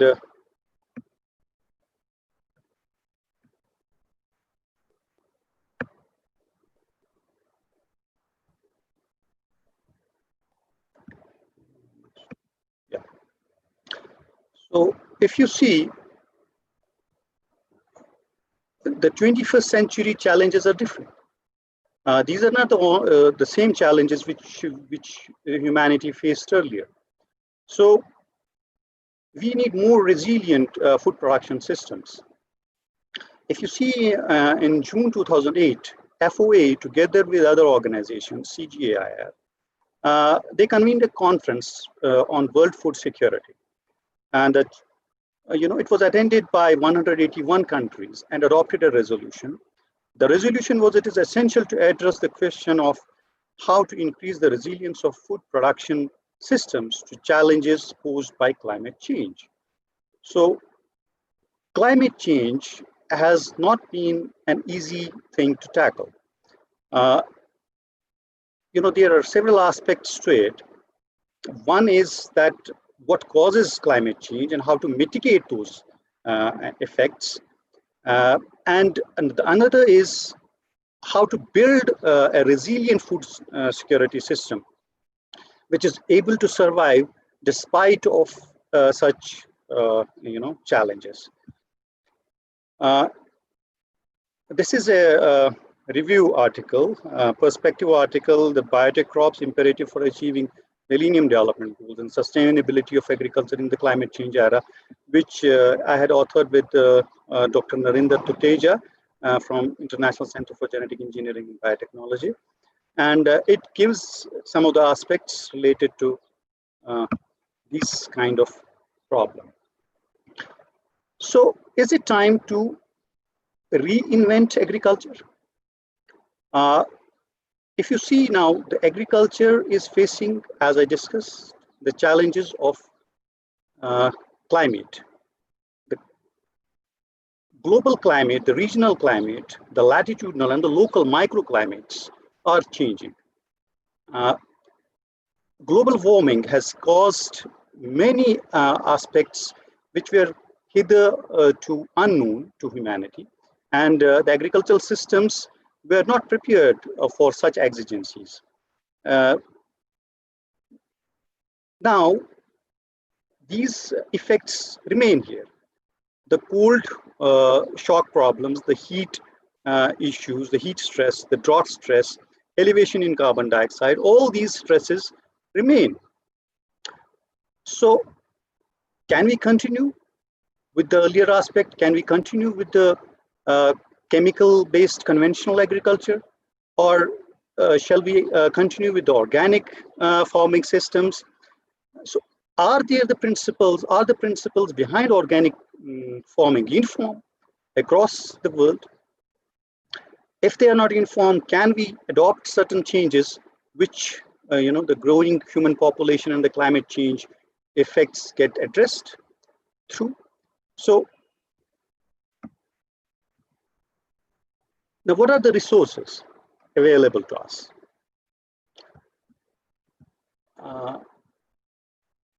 The resources which are available to all of us are biodiversity.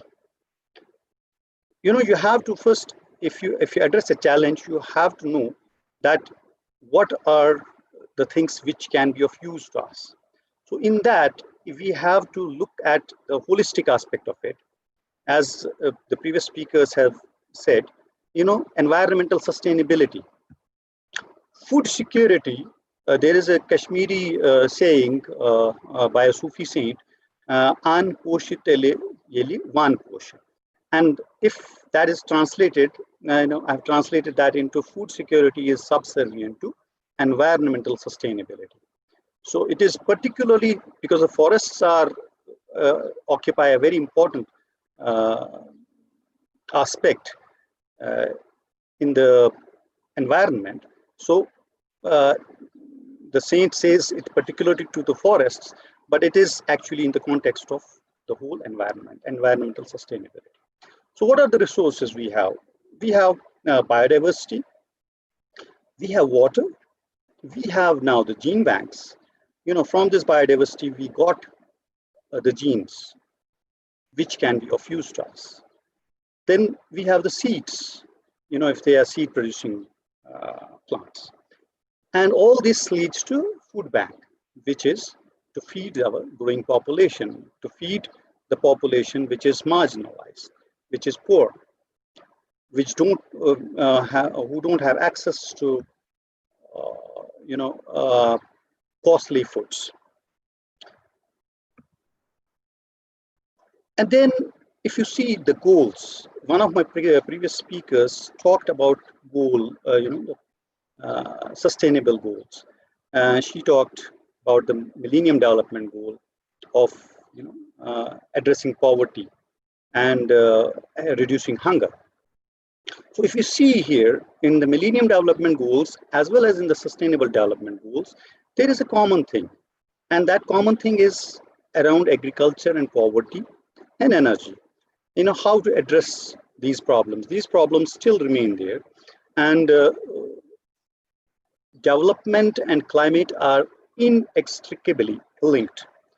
So we cannot say that, okay, we will go on for development in terms of building infrastructure, industries and all, and then we cannot call that sustainable. That I will come, and here this growth and development, which is based on gross domestic product, was considered to be incomplete definition of development. So there was a commission being set up by the French president, and this was formed of the members. Joseph and was the chair. Amrita Sen was the economic advisor, and Jean Paul was the coordinator. If you see here,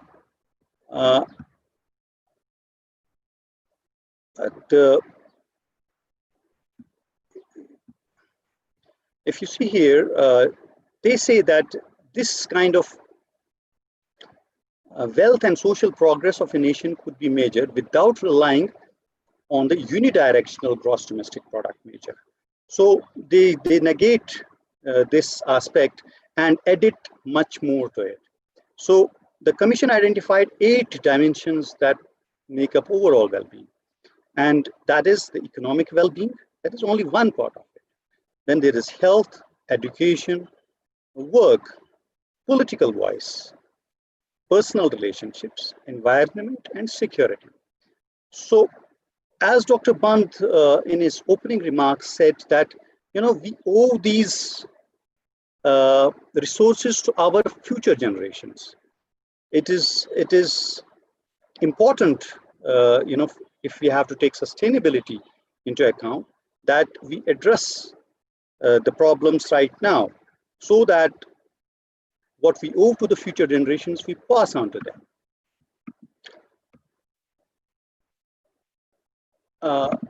So what do we need to do? The challenges before us are to make agriculture remunerative, a vocation, on a sustainable basis. If you see, most of the youth are now not attracted to agriculture. It is because something that it is more of the drudgery which is involved, and there are aspects to it, the challenges which make it unattractive, and the growth of the services sector has changed, the perspective among the youth, and they try to move more towards the services sector. So how to make this agriculture a remunerative vocation? It is a challenge. Then the agriculture, increase agricultural production in a sustainable manner to ensure food and nutritional security. Already I have discussed. Provide income and livelihood security to the farmers. Farmers are the base of the whole society. We have, unless and until we address their livelihood security issues, we won't progress. We cannot have a large chunk of population with a begging bowl and then expect that the society is going to progress. So we have to ensure a livelihood security to our farmers. Then increase agricultural production despite limited natural resources. The resources are shrinking. So what options do we have? The options generally which we think we have are conventional high input agriculture. This, as you know, the input is in terms of chemical input. Input is in terms of machine agriculture, automation, and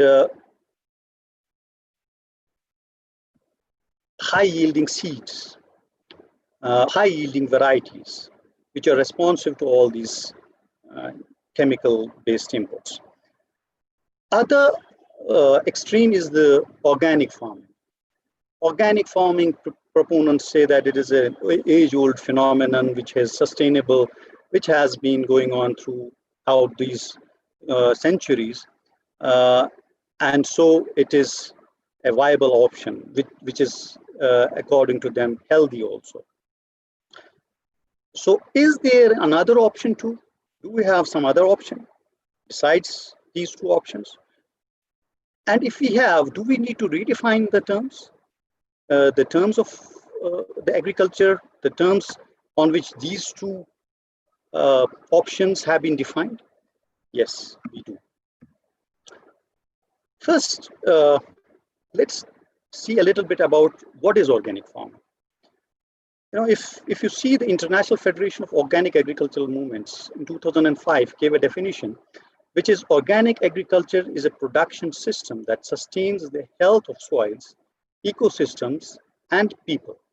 So it is a holistic way of looking. It takes care of the health of the soils as well as ecosystems and people, which is really a great thing to do.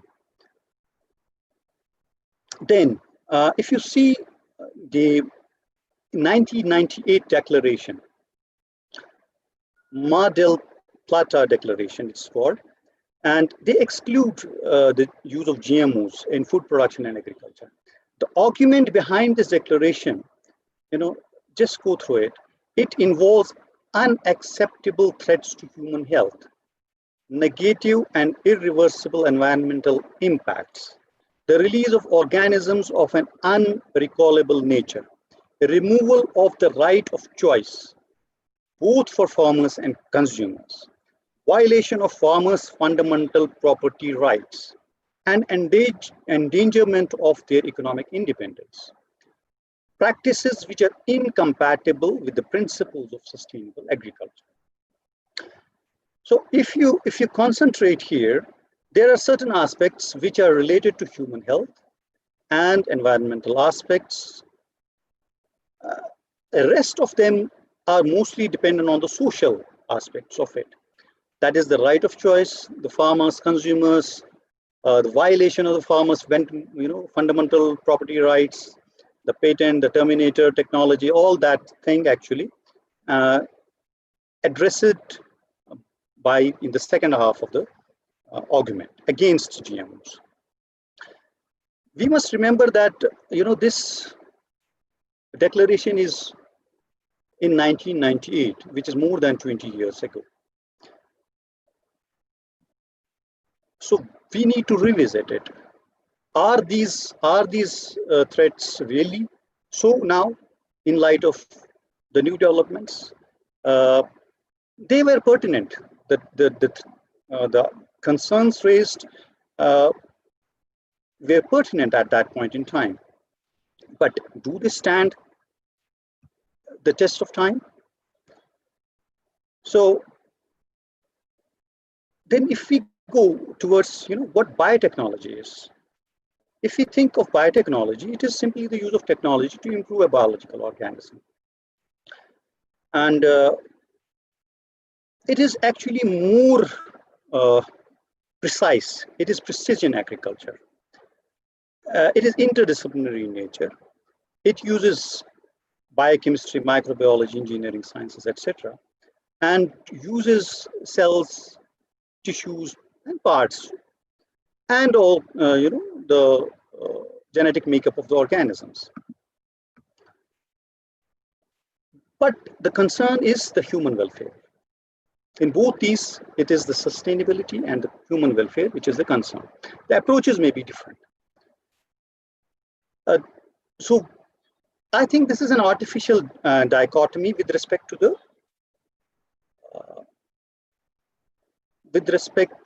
the targets. Will it stand the test of time? So I already discussed that should we revisit the 2-decade-old IFOAM declaration in light of the more recent findings? There are fears, and the GM crops supposedly are harmful, but there are so many reports by eminent scientific bodies which dispel those fears. The EU regulations have exceptions to the prohibition of GM crops in organic agriculture. If you see the GM crops, the EU regulations, they have some of the exceptions to them. They allow these in organic agriculture, especially in the veterinary medicine, feed and food additives derived from GM crops, especially when there are no GM-free alternatives available. So how can GM crops help? The GM crops can help in addressing all these issues which are of the 21st century challenges. The challenges of the climate change, the heat stress, the drought stress, the waterlogging, the salinity tolerance, water and nitrogen use efficiency, early vigor, cold and frost tolerance, pest and disease resistance. You name any of the problems and you will find, you Google and you will find some solution from the GM technologies. I'm here quoting this meta-analysis, a global meta-analysis of 147 studies, which was conducted. And it showed that GM technology adoption has increased crop yields by 22%, and farmers' profits by 68%, while reducing the use of chemical pesticides by 37%. So aren't these the aspects which we are trying to address when I said that what are the challenges? What do we need to do? So aren't these that the feeding the population, the crop yields have increased by using this technology. The farmer profits have increased by using these technologies. The sustainability of the environment is much better when you have reduced dependence on the chemical fertilizers, chemical pesticides. So GM crops can help.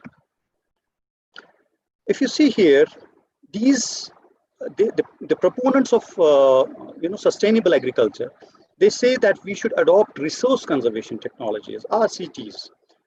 RCTs minimize on the inputs. So one of the resource conservation technologies is the no tillage or reduced tillage practices, and growing crops under water limited environments. If you see here, the adoption of the zero tillage can be possible by using the GM herbicide tolerant crops. Although, I think there are certain problems with this approach, but certainly for now, if you see that this adoption of zero tillage is possible because of the GM herbicide tolerant technology. If we have coupled this with nitrogen use efficient crops, then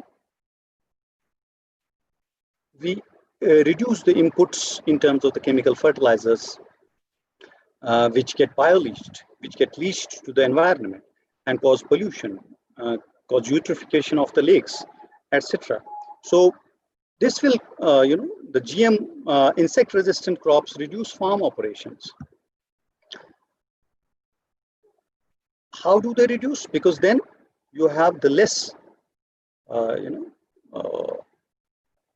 less number of sprays to be given when you use insect-resistant crops. They have an inbuilt resistance against these pests. So they minimize the input in terms of insecticide sprays. Thus, reduction in the fuel use and labor cost. It also decreases the labor cost as well as the fuel use problems. And this in turn lowers the carbon dioxide and nitrogen oxide emissions.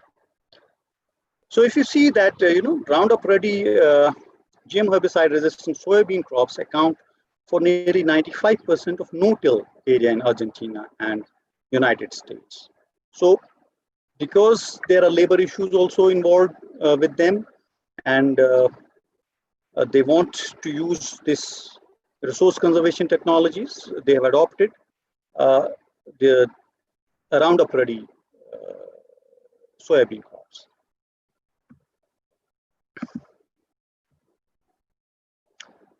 Here, if you see these are the graphs from an organization which is working in climate change. And if you notice that over a period of the last few years, the last century, there is a steep increase in carbon dioxide concentration. In the middle of the 19th century, it was around 270 microliter per liter. It is parts per million. And then if you see now, it is more than 400. And it is still going to increase. The similar is the trend with nitrogen oxides. So if you see again, why is it so? All this has a coincidence with high input chemical-based conventional agriculture.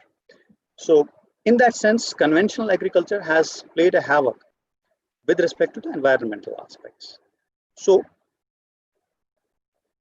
now, if we add GM crops to this system, then it reduces these emissions. The nitrogen use efficient GM rice and canola need less nitrogen fertilizer, thus decreasing the emissions of nitrous oxides, which is 300 times more potential cause of global warming than carbon dioxide. And it stays in the atmosphere for around 100 years. So we need to reduce these emissions. How do we reduce them? We can perhaps use the GM technologies. I have borrowed some of the Reddy slides available in this forum, ISAAA, which anybody can access, saving the time, and they have given us a consolidated picture of whole. So environmental sustainability, if you see the biotech crops, as I explained, less pesticide applications are there, and so they provide a better environment. They save, it saved 671 million kgs of active ingredients of pesticides in these 20 years. And 48.5 million kgs alone in 2016. Similarly, if you see here, had we not these crops, we would have to expand the area under agriculture. And that could not have been done without, causing problems to the forests, to our biodiversity. So in a way, by increasing productivity, by higher productivity, they have reduced the problems and helped to conserve biodiversity. If you see 183 million hectares of land from plowing and cultivation got saved, it is a gain in terms of saving the environment.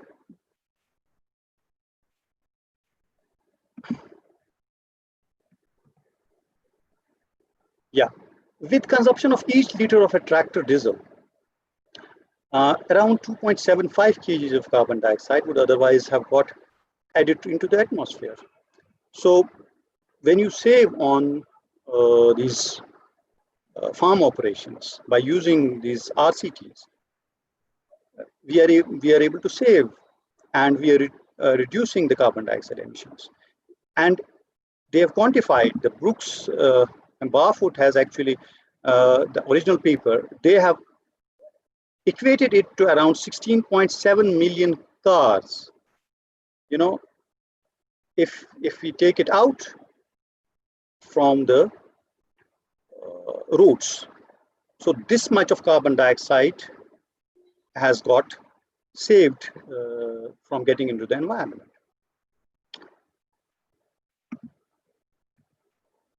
Food and livelihood security. Again, as I told you, the biotech crops reduce food production costs. The meta study already discussed, I showed there. And if you see in terms of the increased yields, US 186.1 billion farm income gains are there because of the biotech crops. And in India, they helped to elevate poverty and hunger and ensured better livelihood with higher yields. Around 17 million farmers and their families, which is around 65 million people, have benefited from this technology. Actually, there are so many people entering into this talk now. Yeah. So those people who oppose these technologies, for them, there is a question. Did we have some alternatives in these cases? This is the example of one of the farmers in India who grows cotton, the BT cotton. So if you see, the BT cotton technology attracted young farmers to cotton farming in the country, which is what I had raised a concern about. So 50% and higher the number of the surveyed farmers coming from the lower middle age group, 21 to 40 years, in Maharashtra, Andhra Pradesh, and Punjab. 95% occupied total cotton area is GM cotton, is BT cotton. So had this technology not been good, why would 95% of the area get covered? BT cotton is a scale neutral technology. That means it is accessible to all. Anybody can use it. The fears which are caused, which were caused earlier, the patent technologies and all that. So it is not a big problem. It is not a concern at all. The BT cotton contributed to the doubling of the cotton yield of the farm level in both irrigated as well as the rainfed conditions. If you see it in under rainfed conditions, earlier it was 4 to 5 quintals per hectare, now it is 8 to 10 quintals per hectare. And under irrigated conditions, the similar, 22 to 24 quintals per hectare productivity. In the states, survived a substantial decrease in insecticide sprays and control of the American bollworm achieved. So 82% decrease in the chemical pesticide applications. Isn't it in the benefit of the environment? Isn't it going towards, tending towards the same objectives which the organic agriculture people have? Do they not want that, the chemical inputs to the environment should get minimized? Yes, do they? They do. So this 82.8% decrease, it tends towards that objective. And there is almost 99% reduction in the American bollworm. So if you see the profit reported by BT cotton farmers in all these states, it's also quite encouraging.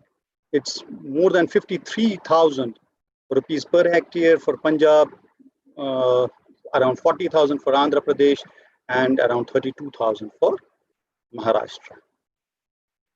So those critics who think that this has a problem, there are certain issues, do we have an alternative? The question to them is that we don't have. So next.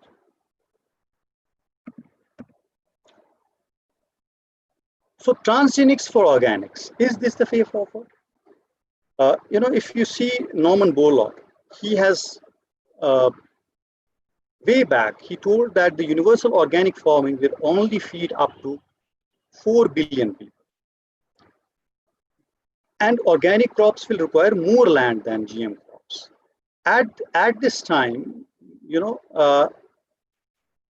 of course, it is a good technology, but is it with the same the genetic inputs which it takes right now, is it going to be able to feed the growing population? It's a big question. Organic products are not necessarily better for the environment. Some studies have shown that organic cereals, milk, meat generated more greenhouse gas emissions per product than their non-organic products. So, if you want to go into this, you can consult this paper also. Per unit product, organic produce generates higher nitrogen leaching, nitrous oxide emissions, ammonia emissions, eutrophication, and acidification potential than conventional methods. Again, here I would try to say that let it not be conventional agriculture versus organic agriculture. Let's try to find out solutions in the contemporary to the contemporary challenges from the technologies which are available to us. So here, if you see, the GM plants have not shown any additional detectable risks to environment or human health beyond the typical uncertainties of traditional plant breeding. This is the European Commission report, 2001, based on research spanning 15 years and involving 81 projects with more than 400 scientists.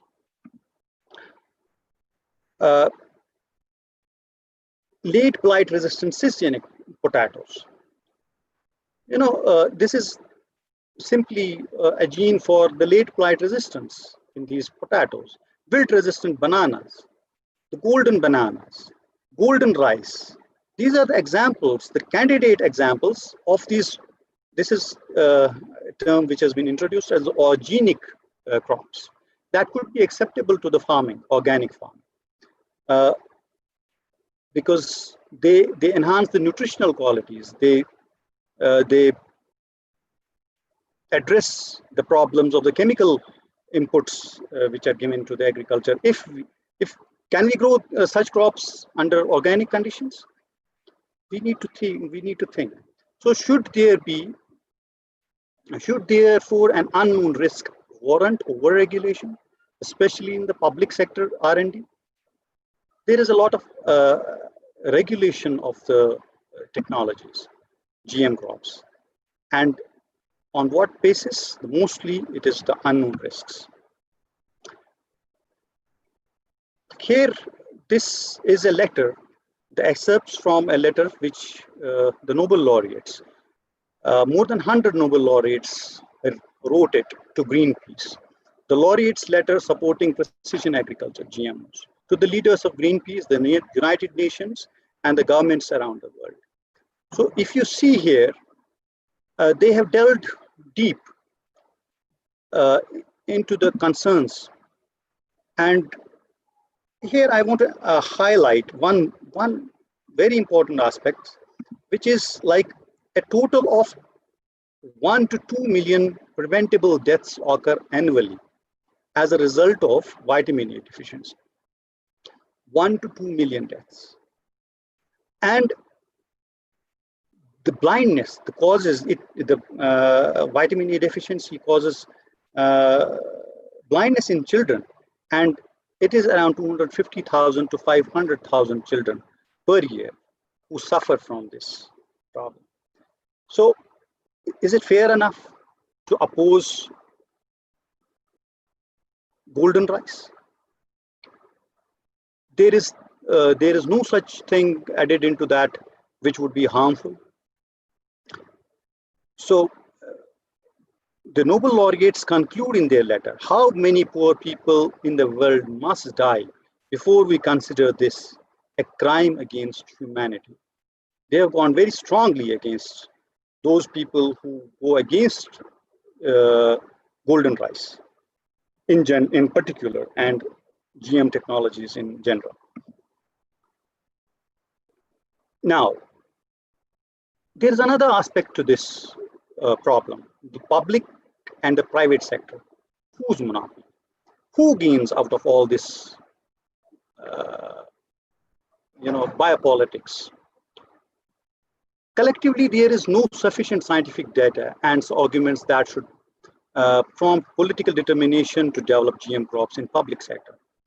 Else, excessively high costs of regulation would be a blessing in disguise for multinational agricultural companies to keep hold of the GM crop development.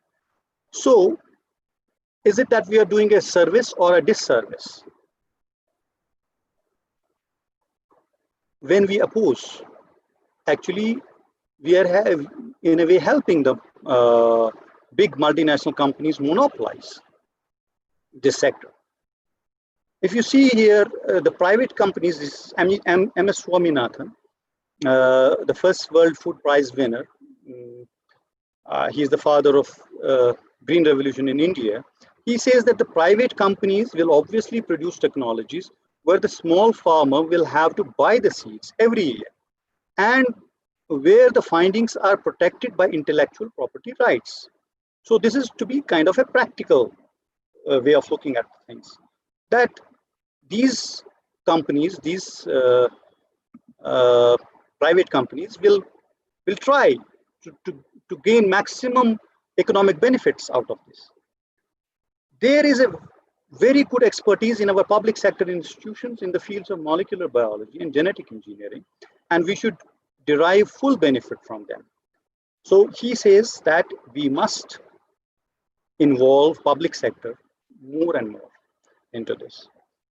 That is how we address the second part of the issues which the 1998 declaration had raised, the social issues.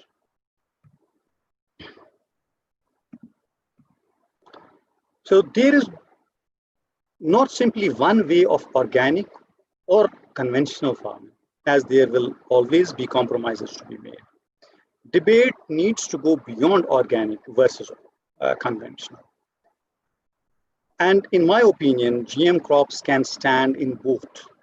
GM crops can help achieve those targets which are set by organic farming proponents. So they should be allowed. If, say, for example, some guy wants to grow GM rice in an organic way, why can't he sell it as an organic produce? Just because it has been manipulated at genetic level? That is kind of a problem addressing.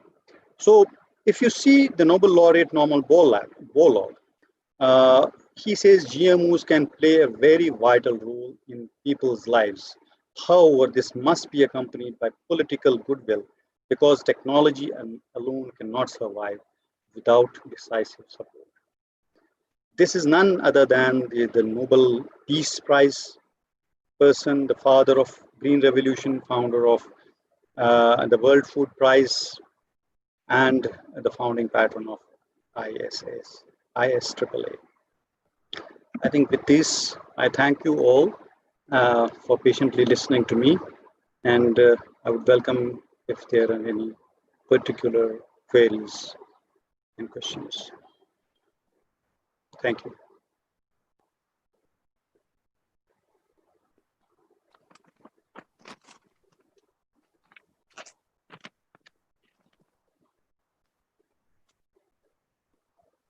Hello.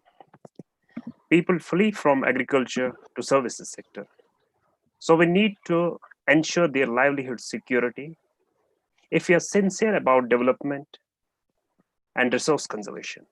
We can use many options like agricultural automation, high yielding seeds, organic farming. And this way we can redefine agriculture. And in all this, biotechnology holds a promise.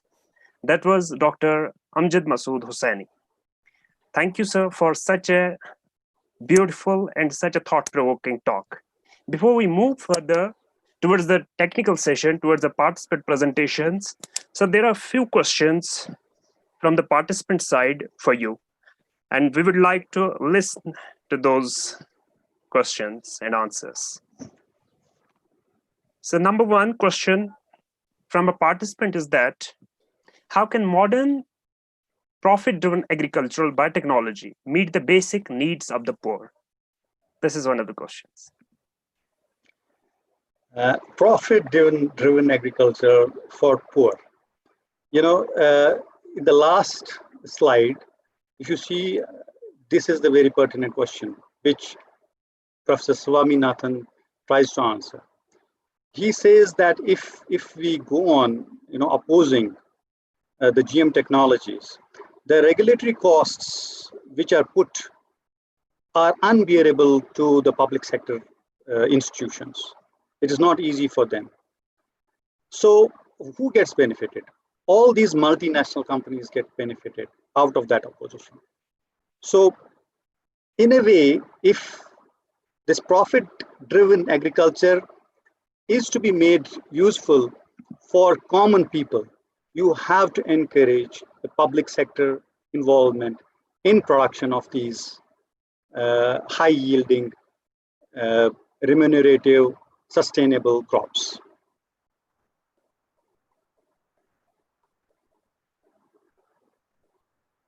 You have to unmute yourself. Sorry, you have to unmute. Thank you for the answer. So another question for you is biotechnology opening a new window of greater biodiversity, or it's actually reducing it?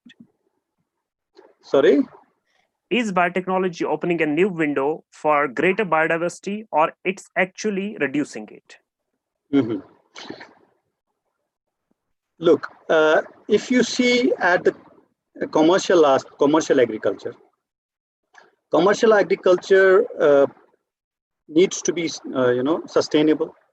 So in that sustainability problem, we discussed the use of the chemical based input agriculture. Now, if we move to the other aspect of it, if we move to the other extreme, that is the organics, in that case, we have to expand the area under cultivation of the crops. If we increase the area under cultivation, that means we are going to clear more of the forests, more of those areas which are the common resource of whole humanity. So in a way, if you clear forests for agricultural purposes, then you are going to reduce biodiversity.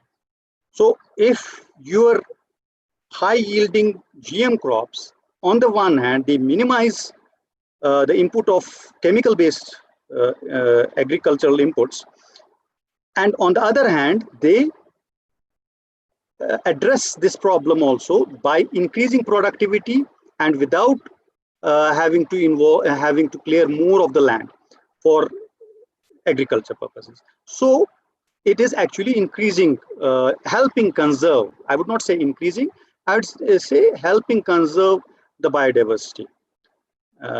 And if you see from the genetic aspects, genetic way of looking at it, if you add a variety, you are actually increasing agricultural diversity, agricultural biodiversity. So you are increasing one more crop, so you are increasing biodiversity, agriculture. Okay, means it is going towards the increase in diversity. So another question is, what are the policy issues for widespread adoption of GM crops?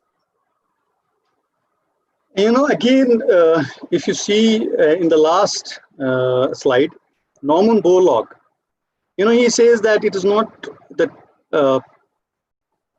scientific evidence only which is important.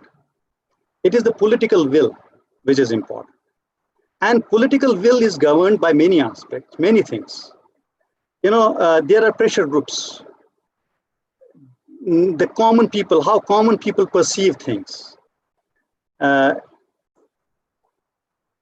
So there has to be change in the perception of the common people. And that perception can be changed only through, you know, the conferences like these, wherein you are discussing these aspects. And we are delving deep onto the issues wherein people get a general idea that, okay, is it really that 100 plus Nobel laureates have signed a thing which they believe that it is true?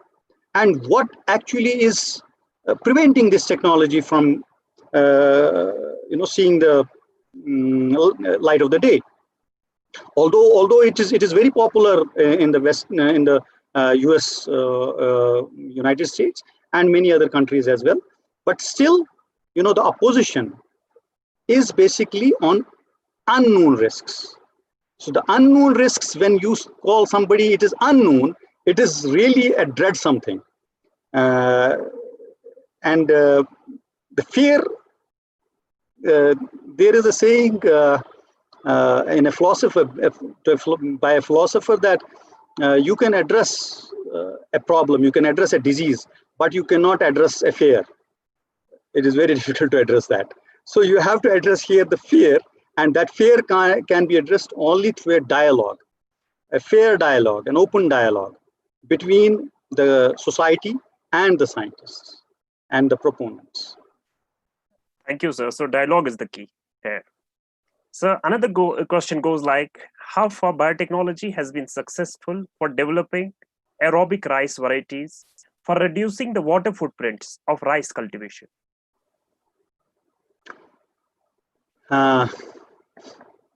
Aerobic rice is actually, you know, the highland rice, wherein you have limited access to water. So by and large, if you see that drought conditions, aerobic rice minimizes the input of water. So in terms of the climate change, in terms of the input of water, you have a lot of available resources which address the issue of water use. So if you have water use efficient varieties, you save on water, and that makes arable rice a viable option for those areas where the irrigated conditions are not there. You must remember that arable rice does not compete with the irrigated rice. It is an option for an area where you don't have anything. You don't have, you know, it is something to nothing. Comparison is for something to nothing.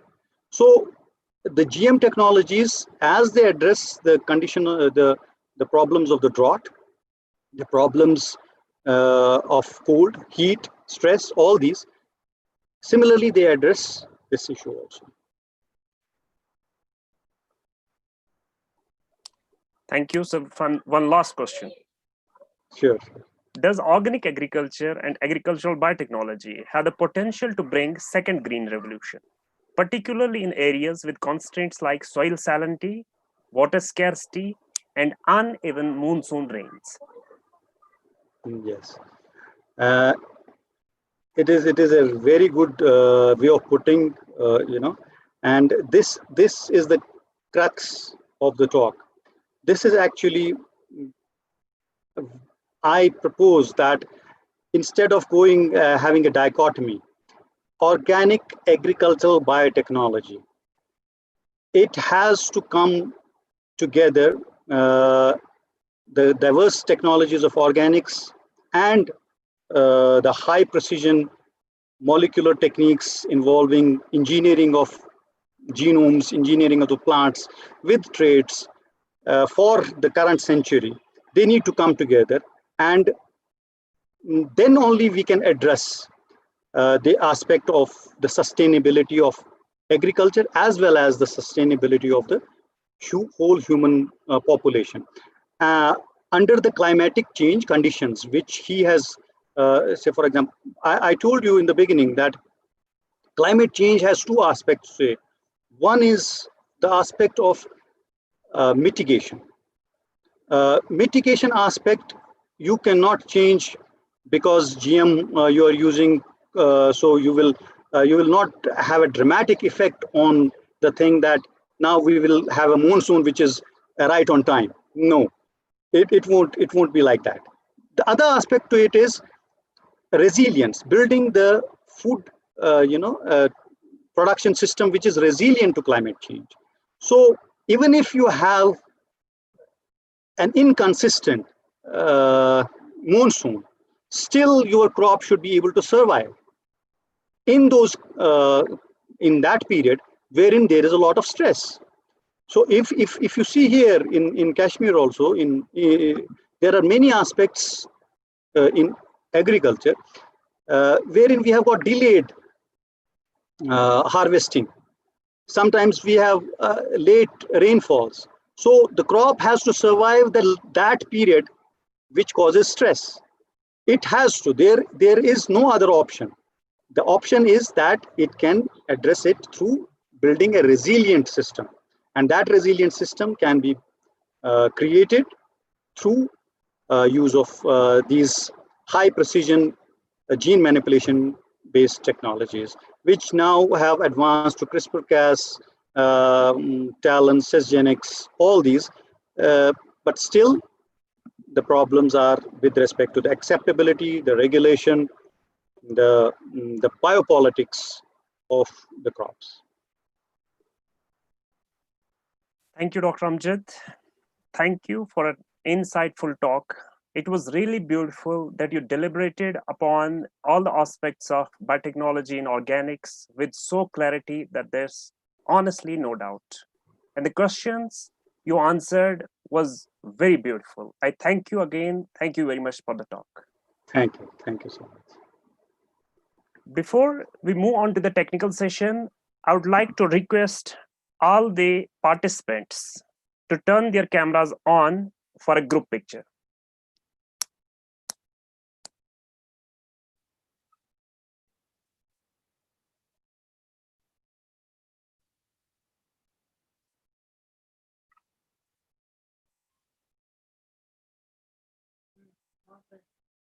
Just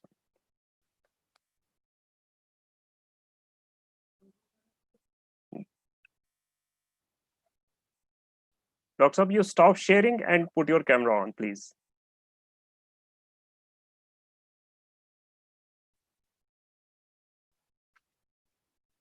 Okay, my request all the participants to turn their cameras on for a group picture.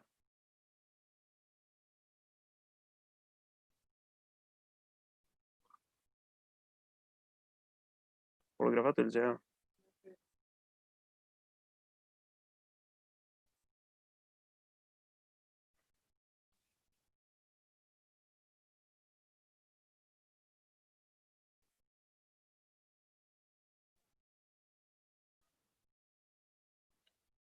Still, some of the participants have not turned on their cameras. Please.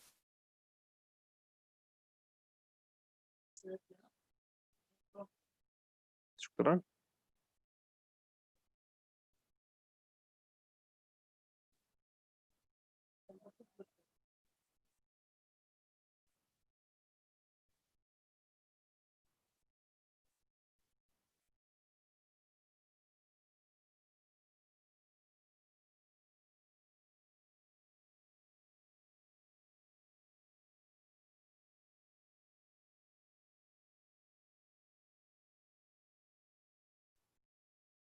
Please bear with us.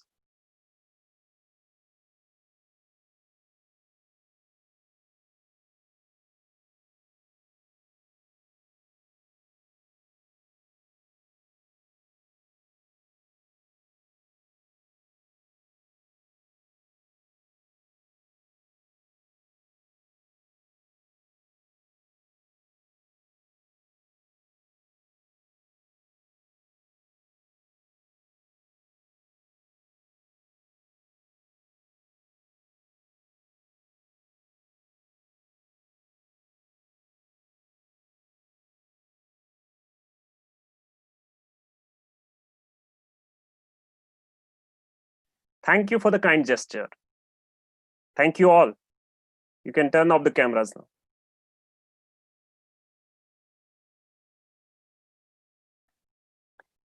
Shuru second session.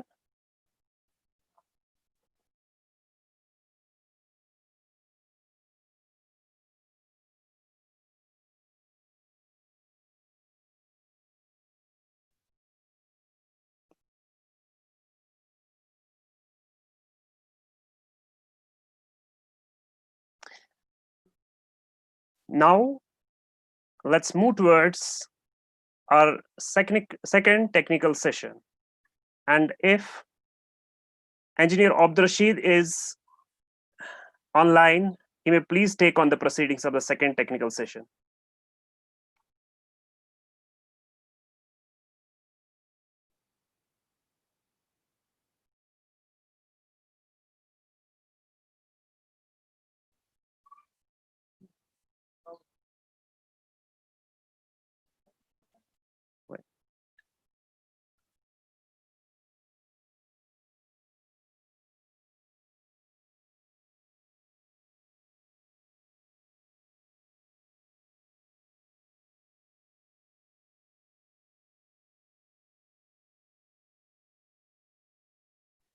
Okay, I think Engineer Abdurrashid was not able to connect because of some network issues. So I'd like to carry forward the technical session. And in technical session second, I would like to request our first speaker, Fadmi Karabulu. Fadmi Karabulu will be deliberating upon the protection of generation with in vitro propagation of endemic species, Fritillaria.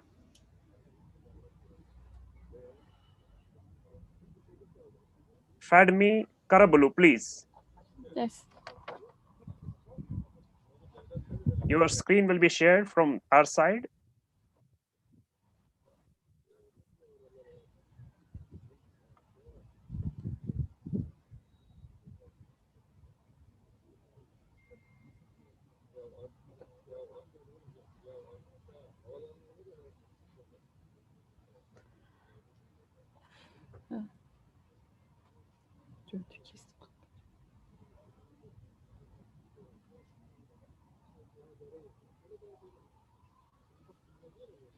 Fadmi, is the screen visible to you? Is your presentation visible to you? Okay. Hello, dear research. My name is Fadime Karabulut. I'm a PhD student in Fırat University Department of Biology. I'm joining from Turkey. I'm glad to be here with you today.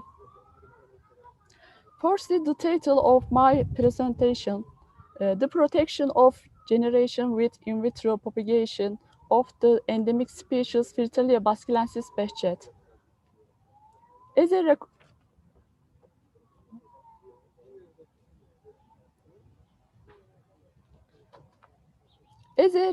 requirement of ornamental plants, as well as economic importance for Turkey of Fritillaria species used for medicinal purposes, it is quite high.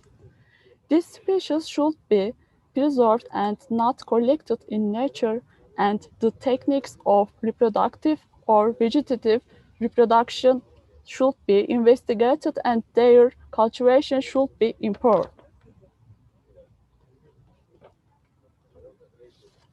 The aim of this study is to provide in vitro macropropagation of Fritillaria basculensis Behçet, which is an endemic plant of Turkey and has a risk of becoming extinct. Materials and methods. Fritillaria basculensis mature seed capsules were collected from fields of the Baskil location, Elazığ, Turkey.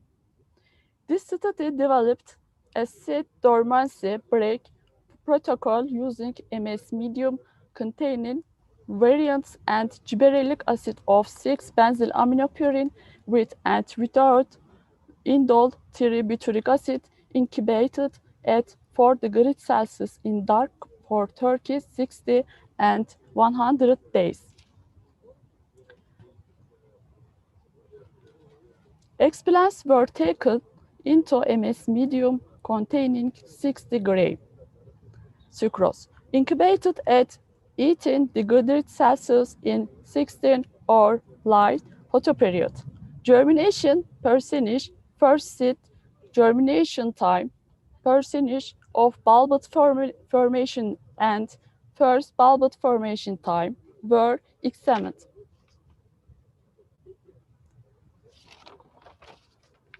Results. The seed germination or emergence of embryos started at 80-90 day after incubation and seed germinated with variable emergence of radicals. The first exile was seen on day 80 at 4 degrees Celsius. The first bulbous formation was seen on day 120. The germination ratio is 90 degrees Celsius percent in explants which are kept at 4 degrees Celsius for 100 days, and the bulbous formation is observed in 80% ratio. It was observed that the germination rate of seed increased as the residence time increased at 4 degrees Celsius. No germination was observed in the seed kept at 4 degrees Celsius for 30 days. Considering the rarity of Fritillaria basculensis and its low germination, the results of this study suggest that irrespective of age and the season, the seed can be germinated under in vitro conditions with effective seed dormancy break.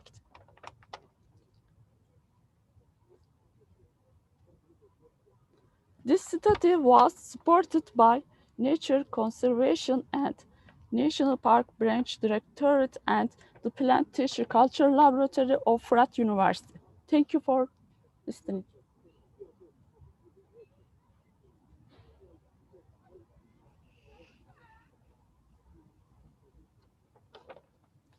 Thank you for me. Thank you for the beautiful presentation on protection of generation with in vitro progression of endemic species. It was a really beautiful work which can prove helpful in the conservation of the endemic species under focus. Thank you very much for the presentation. Now my call goes to Parveen Khan. Parveen Khan will be deliberating upon utility of biosensors in plant disease and pest detection. Please welcome Parveen Khan. Hello. Hello. Hello. Yes, you are audible. You are audible. Hello. Hello. Yes, you are audible. Your screen is visible. You are audible. Okay. Thank you so much. Okay.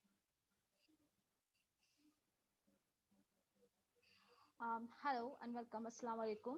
Myself, Parveen Khan. Today, I'm going to present my oral presentation on the topic utility of biosensor in plant disease and pest detections.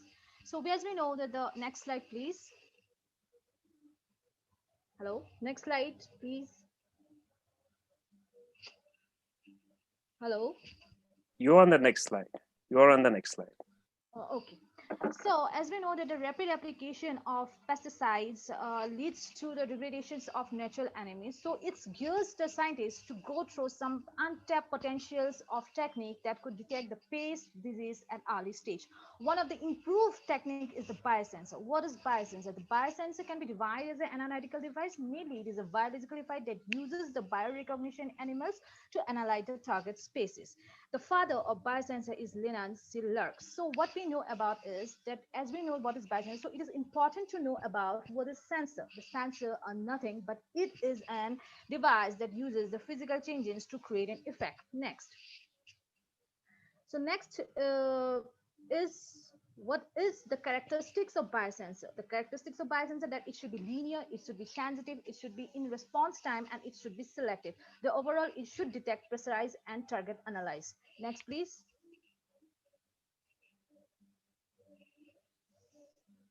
Hello. So what are the applications? So majorly it was used in health and medical sectors. 90% of the sensors are used in health and medical sectors, in industrial sectors for cut analysis, in environment for detections of water pollutions, air pollutions, and next is in agriculture that is mainly used for disease detections, pest detections, and weed detections. Next. Now, what is its components? There are two main components, so I will not discuss further. The one is the transducers that transform one form of energy to the another, and next is the biorecognition animal that uses the biological animals. It may be a tissue culture, it may be an enzyme, it may be an antibody, etc. Next. So this is a simple principle that uses that the biorecognition animals bind with the target analytes, and that results in the changes in physiochemicals energy, and the detection is reduced in the form of an electrical signal. This was given by J. Rana et al. In 2010. Next. So these are some of the method of detection. I will not go in the detail. Next slide, please. The next is there is the main, what is the role of biosensor in plant disease detection? As we know that the plant disease cause a huge losses in the farming system, so it is essential for rapid detection of the plant disease. So please next slide, please.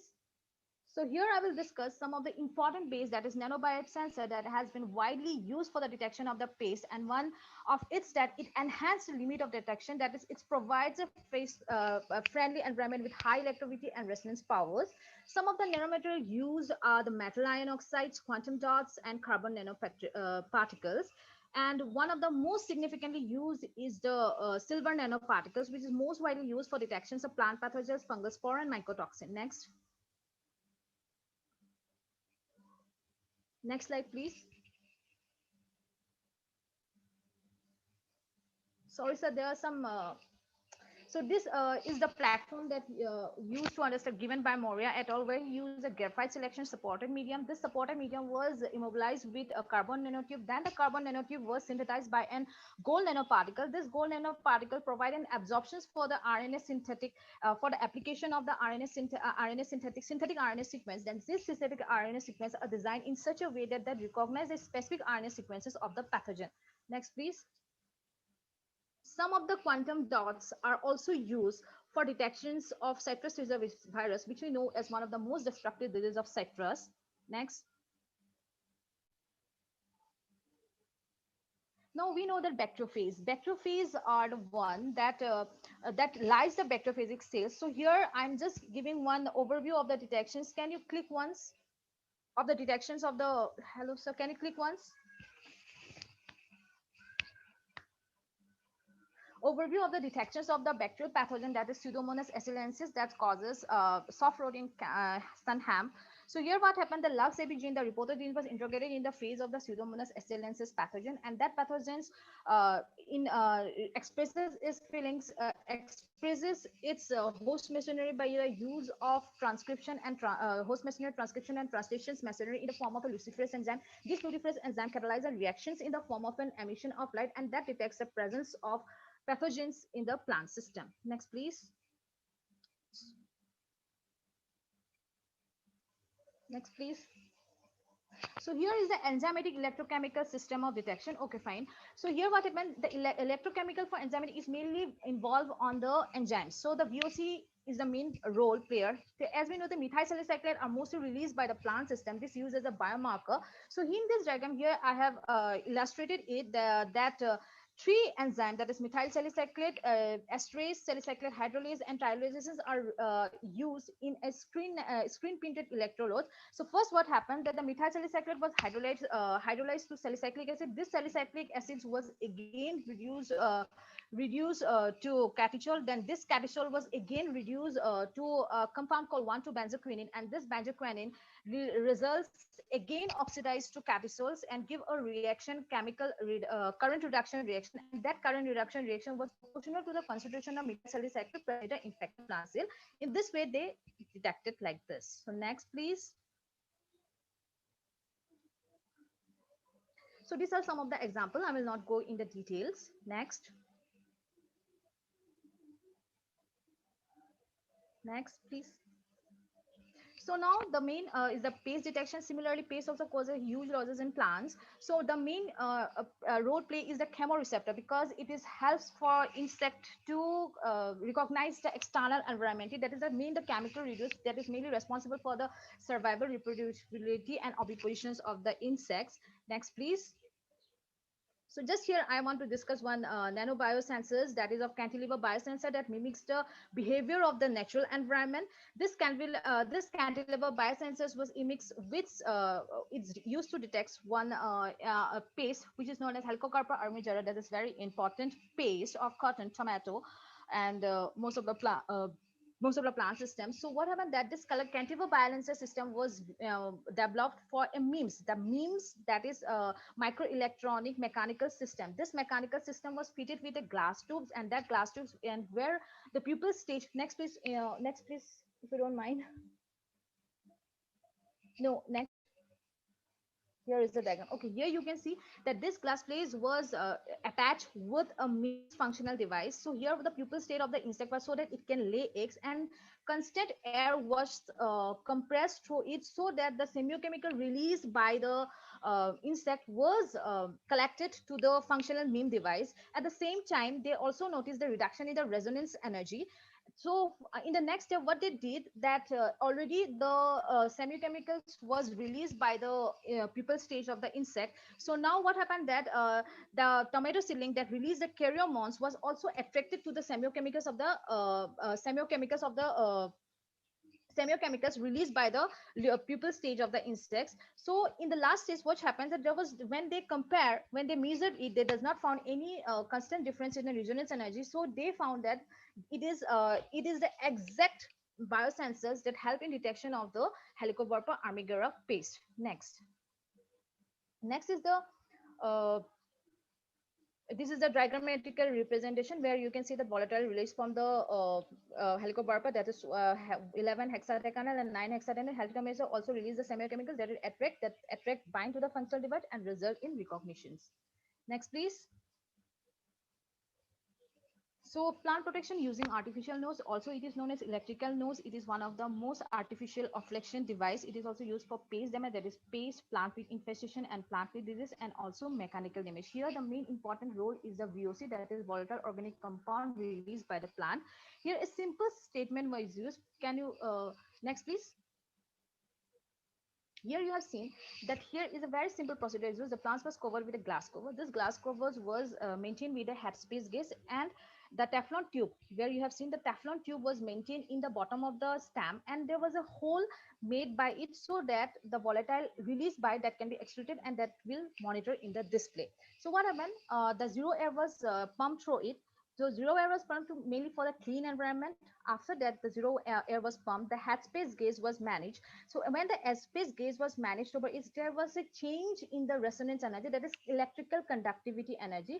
They target the time, what is the changes takes place after 45 seconds, and they reach the level, still the value often got to the stable level. So when did they got the stable level, they found that the maximum emissions of volatile organic take place in the monitor. They used to monitor that, and from that they confirmed that the volatile organic released by the plants who was infected by suspicious pathogen, suspicious paste of the plants. Next, please.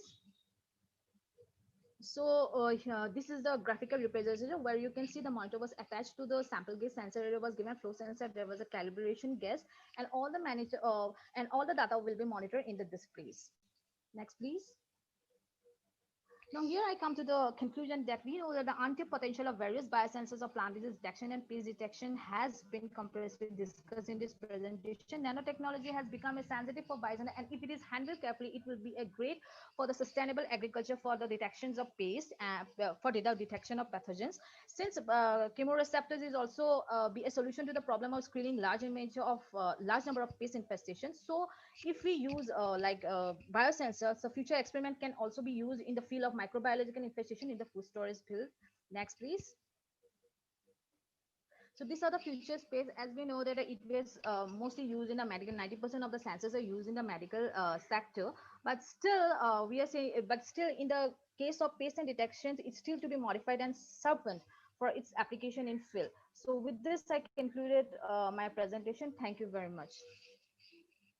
Hello. Thank you. Wheel and Clark's biosensors are a game changer in environment, agriculture, plant disease detection, health, and defense. That was Parveen Khan. Thank you, Parveen, for such a beautiful presentation.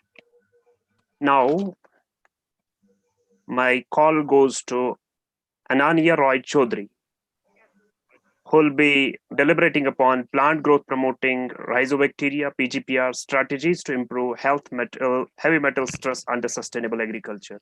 Ananya Roy Chaudhary, please. Hello, sir. Am I audible? Yeah, you are audible, but increase the volume.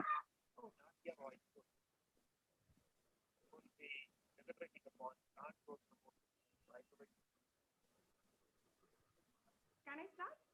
Yeah, sure, you can start. Thank you. Hello, everyone. I'm Dr. Ananya Raichaudhuri, working as Assistant Professor in the Department of Botany, Chakda College, West Bengal. Today, I'm here to present one of the segments of my work entitled Plant Growth Promoting Rhizobacteria, PGPR. Dr. Ananya, can you please increase the volume of your system?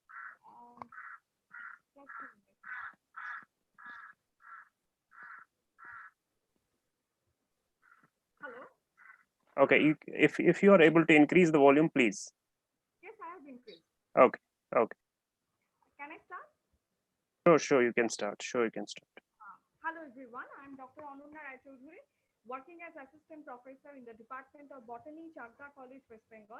And today I am here to present one of the segments of my work, entitled Plant Growth Promoting Rhizobacteria, that is PGPR, Strategies to Improve Heavy Metal Stress Under Sustainable Agriculture. Next slide, please. In introduction part, I must say that the continued expansion of industrial activities and urbanization, and more specifically the paper mill effluents and different industrial effluents, are the main factors contributing to the soil pollution daily. Among different soil pollutants, heavy metals are potent phytotoxic, and their toxicity has great impact not only on soil structure but also on plant health and development. So it is well-known fact that to increase crop yield, the deliberate application of different chemical fertilizers, especially the nitrogenous and phosphorus, has led to tremendous deleterious effect not only on soil fertility but also on total plant production. So in this situation, actually with the broad concept of several stress tolerant, the prominent group of root colonizing bacteria with their functional relevance are accumulated under the common title, that is plant growth promoting rhizobacteria, or rather be called as PGPR. The pivotal role of these bacteria in enhancing the plant growth and development was clarified by different researchers in the early 20th century. And recently the attention is getting paid on the concept of PGPR because it is experimentally proven that it can enhance plants growth by different types of mechanism. And it is well known fact that in recent years actually it is replacing the place of different agrochemicals, that is chemical fertilizers and pesticides, for their immense plant growth promotion. And it causes this type of growth promotion by involving different types of mechanism, that may be direct mechanism or indirect mechanism, which involves the soil structure formation, decomposition of organic matter, solubilization of different different minerals, degradation of organic pollutants, biocontrol of seedborne pathogen, and so on. Next slide, please. Now we have to know what is PGPR. PGPR, that is plant growth promoting Rhizobacteria, are a group of bacteria, specifically the root colonizing bacteria, which enhances plant growth and yield via various plant growth promoting substance secretion, as well as which can rather be called as biofertilizers. Given the negative environmental impact of artificial fertilizers and their increasing cost, the use of or the application of beneficial soil microorganisms, specifically the PGPR, is very much sustainable, and it is safe. It is applicable as a part of safe agriculture, and it has increased globally during the last couple of decades. And PGPR as biofertilizers are well recognized as efficient soil microbes for sustainable agriculture and hold a great promise in the improvement of the agricultural yields. Now we have to know what is the actually what does the PGPR actually do. Actually, the root colonizing bacteria can enhance plant growth by nitrogen fixation, by solubilizing the insoluble phosphate present in the soil, by different types of phytohormone production like auxin, gibberellin, cytokinin, and of course by lowering down the ethylene level in plants and promoting water absorption and nutrient translocation, and so on.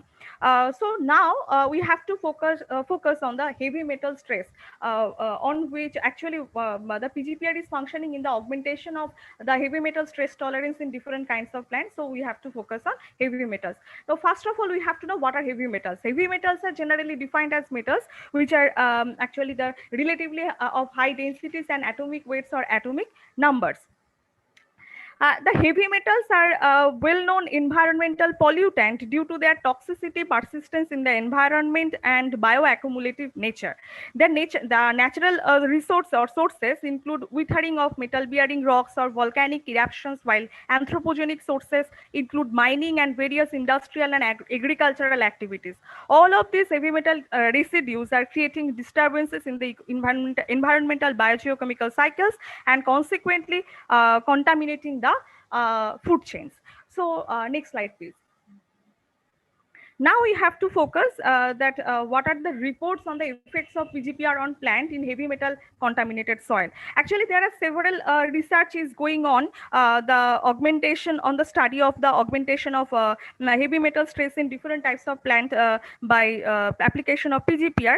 So in this slide, I am showing that what are the existing report on the effects of PGPR on plant in heavy metal contaminated soil. First one is the Achromobacter xyloxidans AX10. According to my it is reported that this bacterial strain, that PGPR strain, can augment copper stress in Brassica jantia, and it can produce a higher level of IA and phosphate solubilization. It poses higher rate of phosphate solubilization. And there is Acinetobacter SPQ2BJ2, which is also capable to enhance plants growth, specifically the Brassica napus, under late stress condition, and it is also reported to increase the production of IA and siderophore. And there is Acinetobacter, which is also reported to enhance the IA production under the arsenic stress in case of Cicer arietinum plant, and Bacillus mucilaginous HKK1, which is also functional, which is reported to be very much functional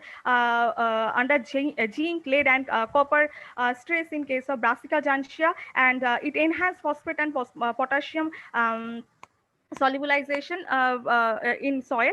And Bacillus subtilis, Bacillus cereus, Bacillus megatherium, all of these bacterial PGPR strain are very much functional, very much effective in higher level higher level of production of IA in case of Chinese violet cress under cadmium stress. Brevibacillus brevis is also there, which is functional, which is very much functional under cadmium, nickel, and lead stress in Trifolium repens, and it can enhance a higher level of IA production, that is auxin production. And Barkulderia SPJ62, which is also which is very prominent PGPR, and it is reported to increase the IA level and phosphate solubilization, siderophore production in case of Gia maize and Lycopersicon esculentum. And the last one, that is Pseudomonas SPLK9, which is reported to be very much functional under cadmium stress, and it is also reported to produce siderophore and organic acid.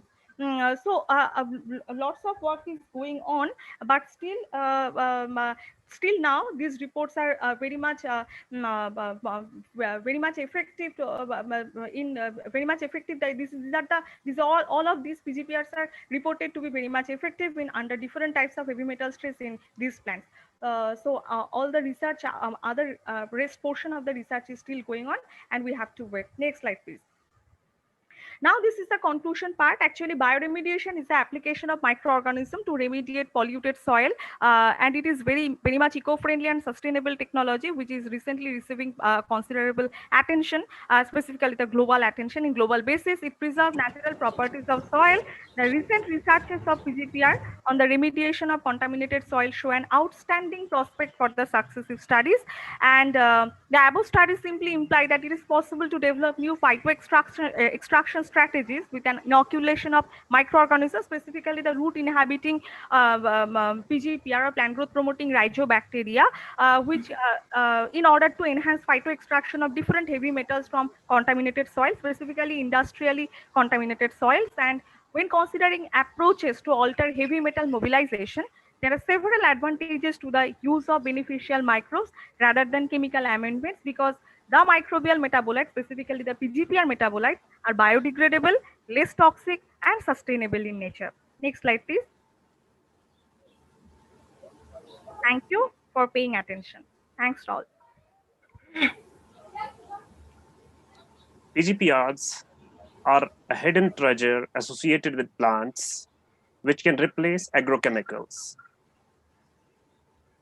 and help in the sustainability of agriculture by reducing the heavy metal stress. That was Ananya Roy Chaudhary with a presentation on PGPRs.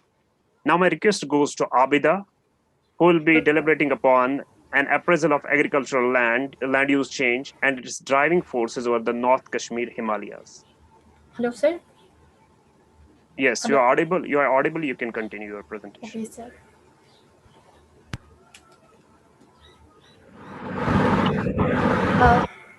Good afternoon to everyone. My name is Abida. I'm a research scholar from University of Kashmir. The title of my presentation is, sir, please share my presentation.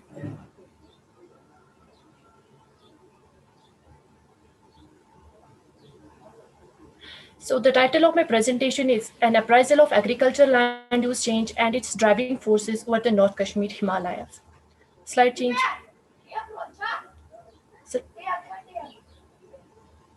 Sir, please slide change.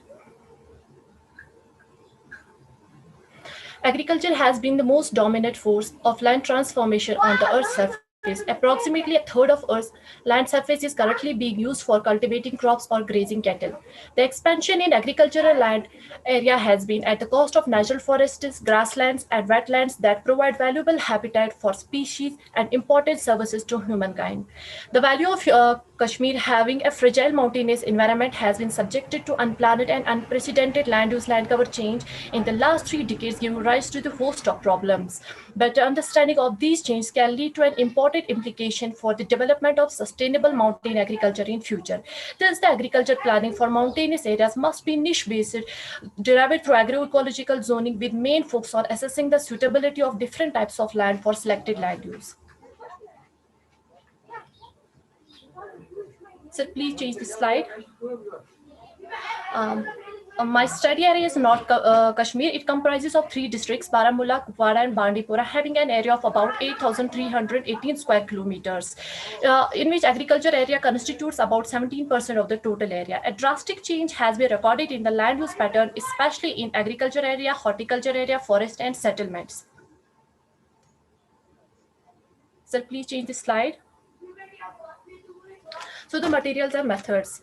For analyzing the spatiotemporal change in agriculture land use, the satellite imageries from Earth Explorer and Bhuvan were used. For analyzing this change, the satellite imageries of 3 different time periods were taken into consideration. Landsat thematic mapper for year 1992, for year 2005, list 3 was used, and for 2018 Landsat 8 was used. The acquisition of cloud-free satellite imagery is a major limitation in a study area. Therefore, the dates close to the study year with cloud-free image were used. Then the image pre-processing was performed through a series of sequential operations such as image registration, mosaicing, subsetting, masking to extract the area of interest.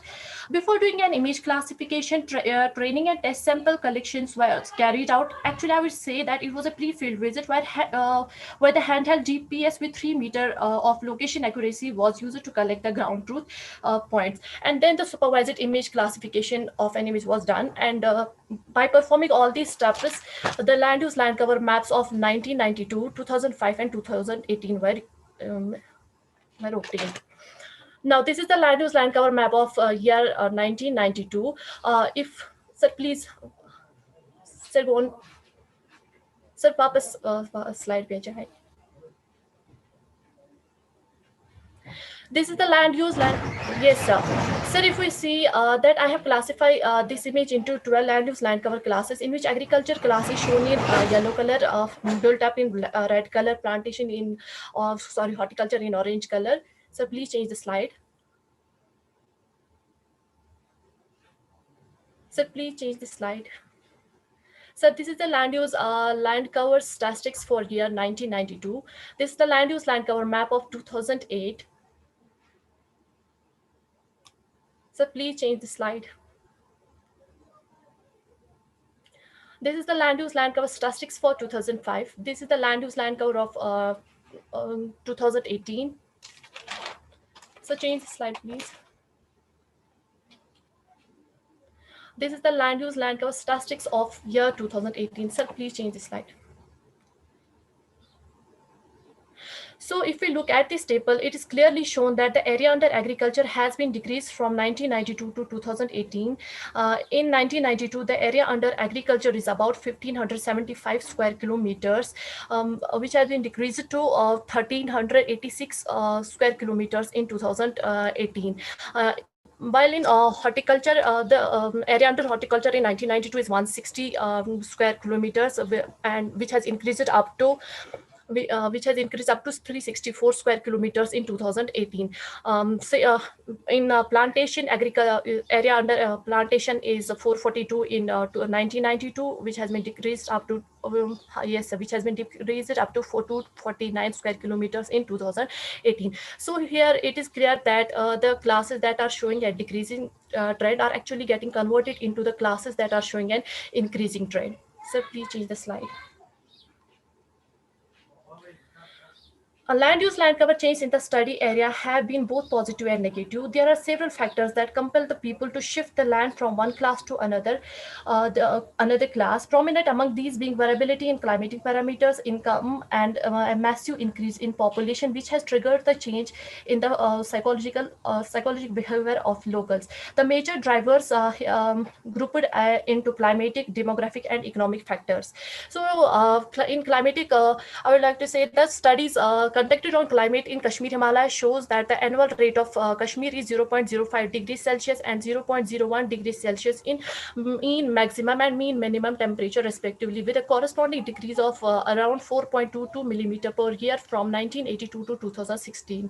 Furthermore, the studies have also pointed out drastic change in seasonal temperatures and precipitation in the study area. These changes have acted as a triggering factor of the land use conversion, particularly towards the year 2000, around which has been seen as a year of change in temperature and precipitation time series. The major shift in land use was also seen from 1998 to 2000, mainly owing to the change in climatic regime of temperature and precipitation.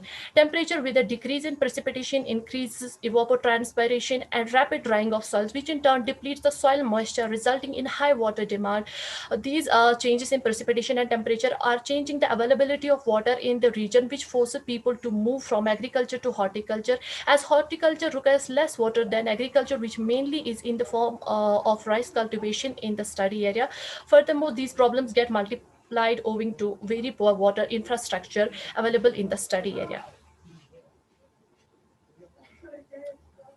So please change the slide. Next is demographic. In 1990, sir, demographic. Previous slide, sir. In 1991, the total population of study area was 13.5 lakh, which increased to 22.6 lakh over 20 years, which means 11.3 lakh people were added to the total population. To meet the daily needs, this increase in population has its direct impact on the resource base of the region. Increased accessibility, population pressure, economic development, and excessive utilization of the region resources for grazing, firewood, and timber extraction have resulted in a threat to the health of this mountain ecosystem and its inhabitation. So please change the slide. In the study area, people are transforming the land from traditional agriculture to horticulture at a much faster pace due to high income returns. A study by Rasool et al. 2016 in the Shupayan district of Jammu and Kashmir has revealed that economic conditions have acted as a major factor which sustained the land use change from agriculture to horticulture. The share of high value commodities concerning overall agriculture production has increased in the entire study area. Sustained economic and income growth are fueling rapid growth in demand for high value commodities in the state. In the study area, farmers have opted to shift from agriculture to horticulture in response to increasing economic benefits in the form of profits and output from the latter as compared to the former. Thank you, sir.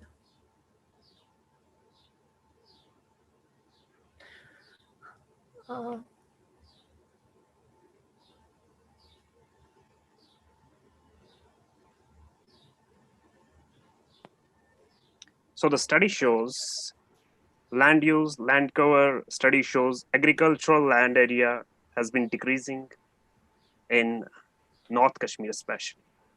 That was Abida with her presentation on appraisal of land use, land cover change.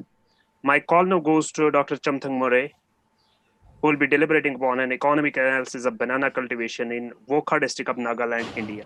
Dr. Chamthang More, please. Hello, sir. Am I audible? Yeah, you are audible. I can start, right?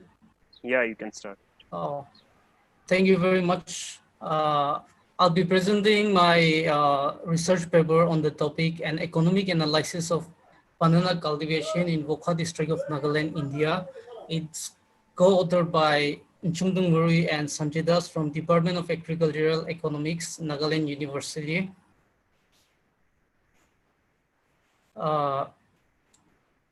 Introduction. Banana is the second most important fruit crop in India next to mango. In terms of production, banana ranked first. At world level, the area production and productivity of banana stood at, in terms of area, it's 5 million hectare with a production of 1,036 million tons and with a productivity of 20.7 million metric ton per hectare respectively. In northeastern region of India, banana is grown with a maximum genetic variability of Musa acuminata and Musa balbiciana. And regarding about Nagaland, banana is cultivated in 6,690 hectare with an annual production of 53,900 metric ton. The area under banana cultivation is highest in Kohima district, followed by Mokochung district and Vokha district respectively. However, due to geographical isolation of the region from the mainland, farmers encounter multiple production and marketing deficiencies, as well as in terms of production technology as well. Therefore, an attempt has been made in this study to examine the economics of banana cultivation, about the cost and return of banana cultivation in Vokha district of Nagaland. Materials and methods. The study is conducted in Vokha district of Nagaland. The study is conducted in 2 RT block, Vokha and Chigidong, under Vokha district of Nagaland. 3 villages from each banana farmers were selected following multi-stage stratified random sampling technique. And the selected farmers are divided into 3 categories: marginal, small, and medium respectively, based on the area under banana cultivation. The cost of banana cultivation was estimated with the help of cost concept used in farm management studies. These are the different cost concepts that are used for calculation of cost and return from the cultivation of banana, results and discussion. I'll straight away go to the table. Table 1, the item-wise breakup of per hectare cost of banana cultivation across various farm size. It is shown from table that the human labor, there are three categories of farmer: marginal, small, and medium farmer. For that, the human labor, on an average, the cost of human labor for is 24,670 rupee for the family labor, and for the hired labor is 17,640.01 per hectare. And bargaining costs account for 5,681.35 rupee per hectare. And planting material, on an average, the average of marginal, small, and medium, it comes to around 2,457.17.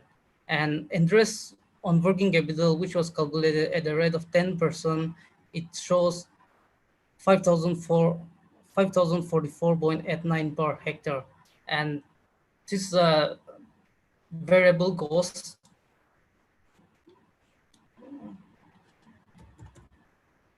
This is a total variable cost. The total variable cost accounts for 55,493.83 rupees per hectare, which account for 93.99% of the total cost of production.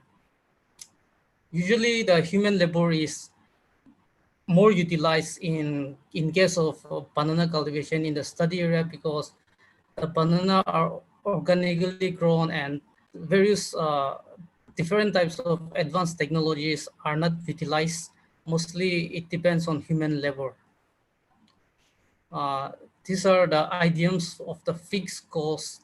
Fixed cost includes the rental value of on land, which account for an average of 25,000.67. Depreciation on implement, it comes around 380, and interest on fixed capital is also calculated at 10%, and it comes to 7.13.34 rupees per hectare. And the total fixed cost, which is the total fixed cost, it comes to around 3,547 rupees per hectare. The total fixed cost accounts only for 6.01%. The figure under parentheses indicate the percentage, so 6.01% of the total cost. So the total cost is A plus B, that is the variable cost plus the fixed cost, and it comes to, on an average, it comes to 59,041.30 rupee per hectare for cultivation of 1 hectare of banana. This is the cost incurred by the farmer.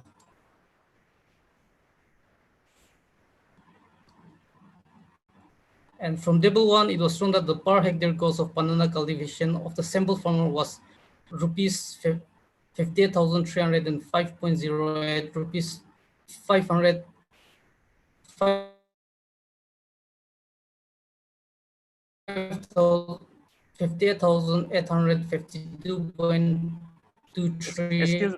Excuse me, Dr. Murray. Excuse me, Dr. Murray, you have a weak connection. Dr. Murray, you have a weak connection. You please straightway go to the conclusions. For marginal, small, and mid. Oh, sir. Hello. You are hardly audible. Please go to the conclusions. Okay, sir. Okay, sir. So then I'll go to the conclusion.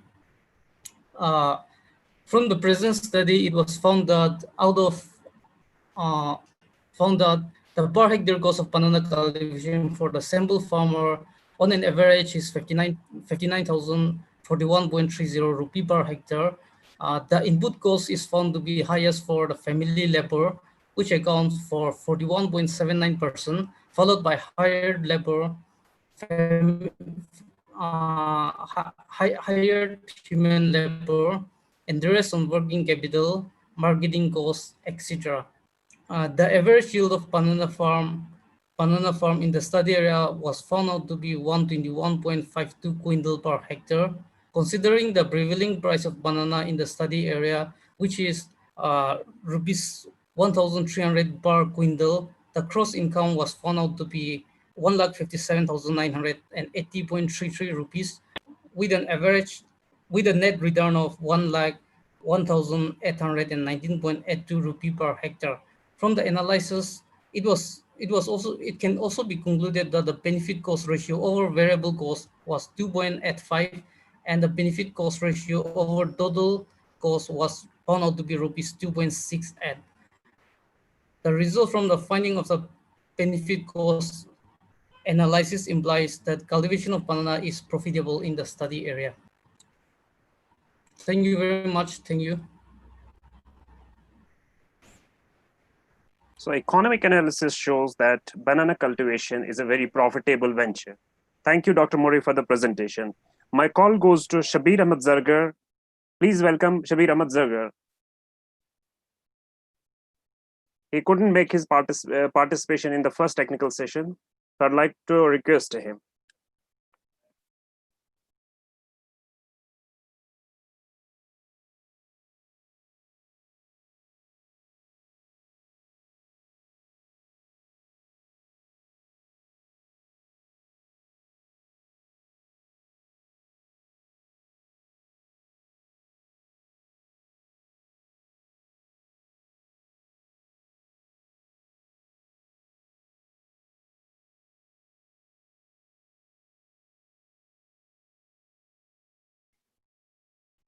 Dr. Shabir?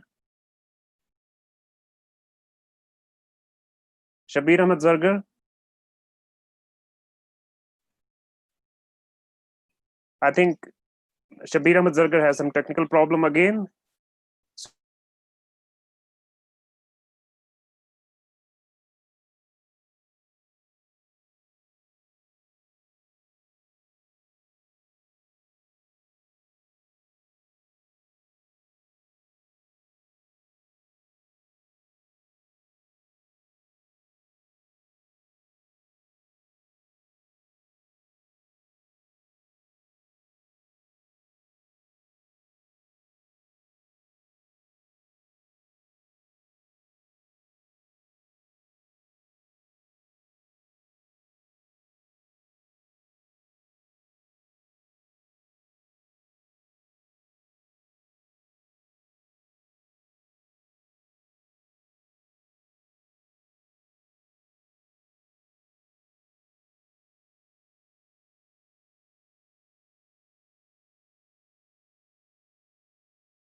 When goes up?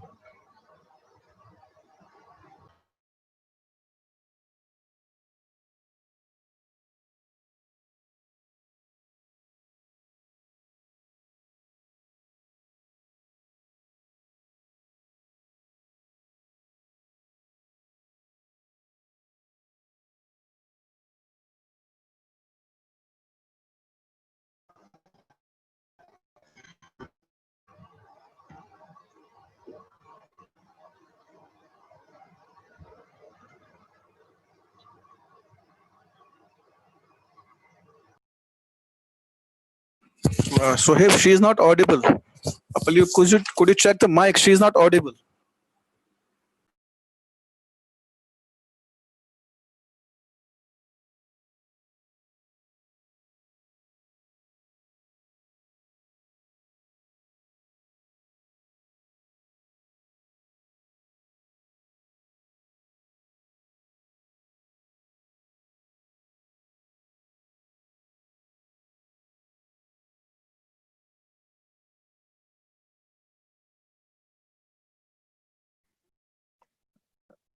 Shabir, Sir, you can start the presentation, but be very quick, please.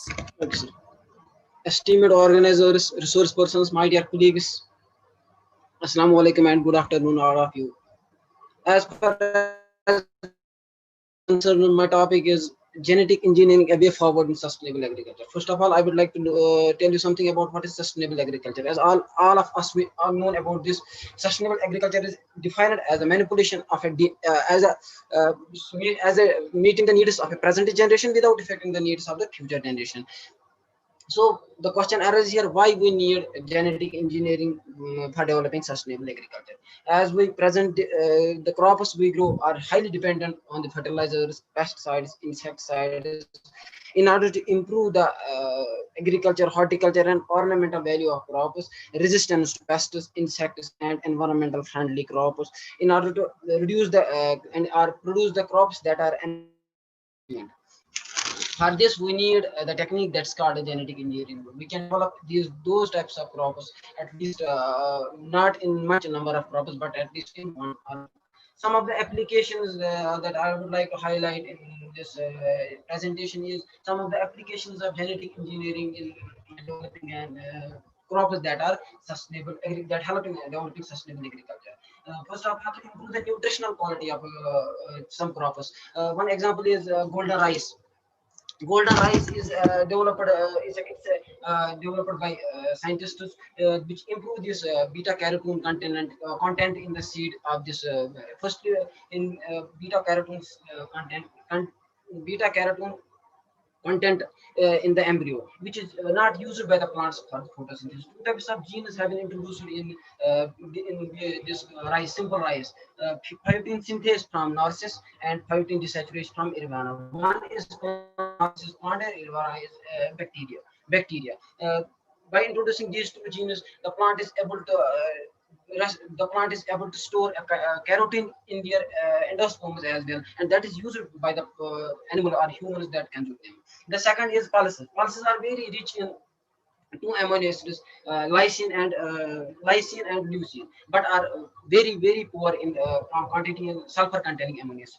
So one of the content is glycinin. Glycinin is the one of the major important product that we get from soybean. But soybean produces it in soybean produces in a very low quality. So scientists they just introduce the gene HPT in that by inserting this gene into the soybean plant.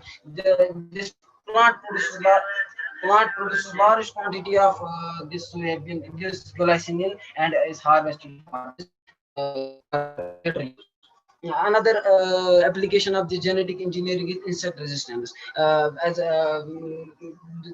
Insect resistance, there are a number of crops through insect resistant crops have been developed. For example, in rice, in cotton, brinjal, maize, potato, bt, brinjal, bt, cotton are the name.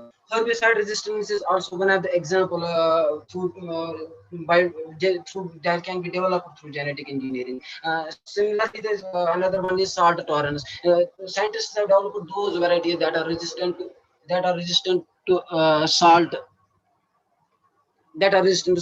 Some of the results that I would like to share here is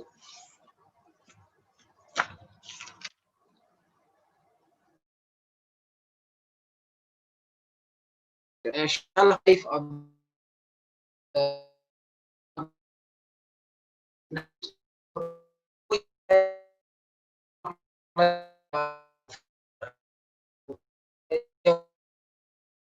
can degrade this mRNA of the enzyme polyglucosurinase. It is responsible if we introduce this gene that degrades the polyglucosurinase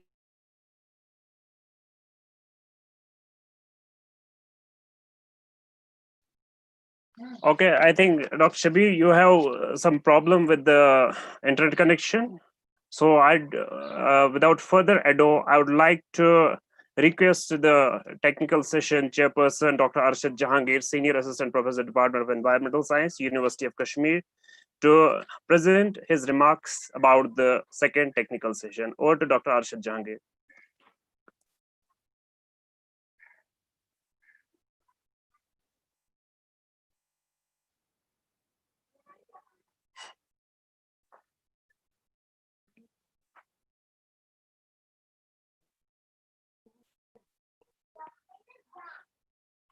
I would like to request Dr. Arshad Jahangir, chairman of the technical session, to present his remarks.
It's over to Dr. Arshad Jahangir for his remarks on the technical session. Good afternoon to all, and assalamu alaikum wa rahmatullahi wa barakatuhu. I hope I am audible. Sohaib, Dr. Sohaib? You are audible. Am I audible? Yes, okay. you are audible. You are audible. First of all, I thank the organizers for giving me opportunity to chair this session. It was really a privilege to be here, and during this technical session second, there were almost 7 presentations delivered on different aspects of environment, and most were related with the agricultural sector. First of all, I congratulate all the participants for presenting their work, which was very informative and highly technical. I hope the audience may have also enjoyed it. The presentations ranged from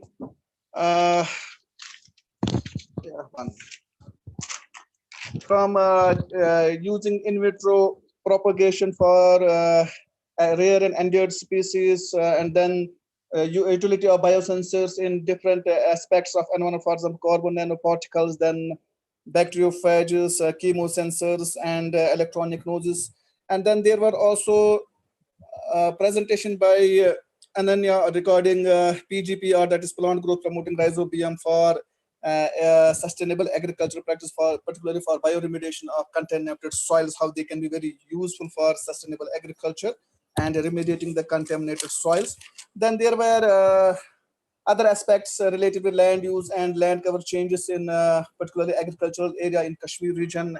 Then economic analysis of banana in the Nagaland, and related with plant microbes and genomic area. All I believe that they were very informative, and the audience may have also received knowledge regarding different sectors which are basically technologically now which are now developed. New technologies are being developed, new research areas are being ventured into, and to improve the agriculture and also to at the same time to save the environment. I am quite sure that work presented here will be very helpful to new research scholars and students who wish like to work in these sectors. And there may be many collaborations also, participants who are basically listening this time. If they are working in the same area, they can collaborate with each other if they need certain help, because this conference, the main aim of the conference is basically collaboration. And I also advise new budding scholars that they should also, when they come to the conference, they should also present their research work, so that they, whatever suggestions or sometimes they may get from the participants, that will be very helpful for their research in future also. I once again thank all the participants for being patient and participating in this conference. I also congratulate the organizers for organizing this event very beautifully. Thank you very much, Dr. Sohaib and his team, for allowing me to basically share my remarks on this conference. Assalamu alaikum. That was Dr. Arshad Jahangir, Senior Assistant Professor, Department of Environmental Science, University of Kashmir. Thank you for the remarks. Thank you, Dr. Arshad. I'd like to request Dr. Javed to share the abstract cum souvenir book with the participants.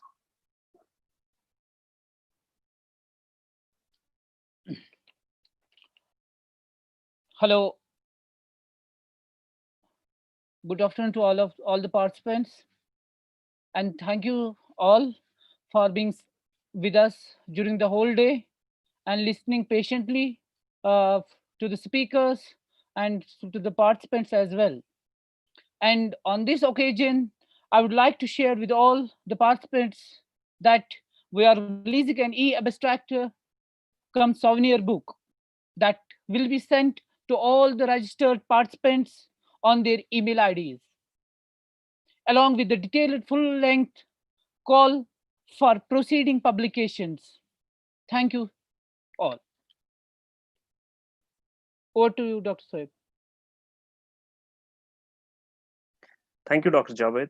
Thank you for sharing the abstract cum souvenir book. Ladies and gentlemen, the Academy of EcoScience, in collaboration with Center for Environment Science and Climate Resilient Agriculture, Indian Agricultural Research Institute, New Delhi, organized an international web conference on sustainable environment and agriculture, technological progressions and transitions today on 9th of August 2020. The conference was an initiative to draw on synergies and strengths in order to make our planet more sustainable, safe, and inclusive, and to expand the network of Academy of EcoScience for the larger good of our environment. The conference was attended by 152 participants, including academicians, scientists, researchers, students, planners, and policymakers from all over India and abroad, with representatives from Turkey and some other countries. A total of 101 conference papers were submitted by the participants to the conference, out of which 10 papers were selected for oral presentations, which were adjudged independently by Dr. Abir Hashim, Associate Professor, King Saud University, Saudi Arabia.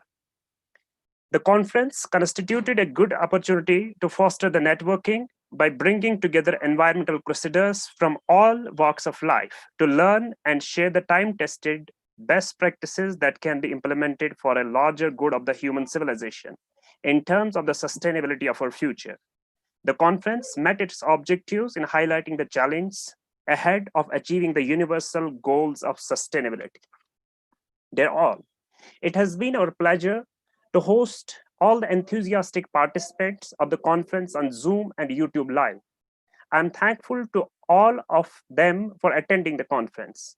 We have been fortunate to have some of the eminent persons from academia, industry, and policy making working in the area of sustainability of environment and agriculture. I'm sure that the participants must have benefited by attending this conference. We sincerely thank the chairman of the session, chairman of the conference, Dr. Shakil Ahmed Khan, principal scientist, Center for Environment Science and Climate Resilient Agriculture, Indian Agriculture Research Institute, New Delhi, who could not make it to the conference for his keynote address due to the illness of her mother. Primarily, we are very much thankful to the two eminent speakers, Dr. Dilfauza and Dr. Amjad Masood Hussaini, who readily accepted our invitation to deliver their learning experiences in their respective fields.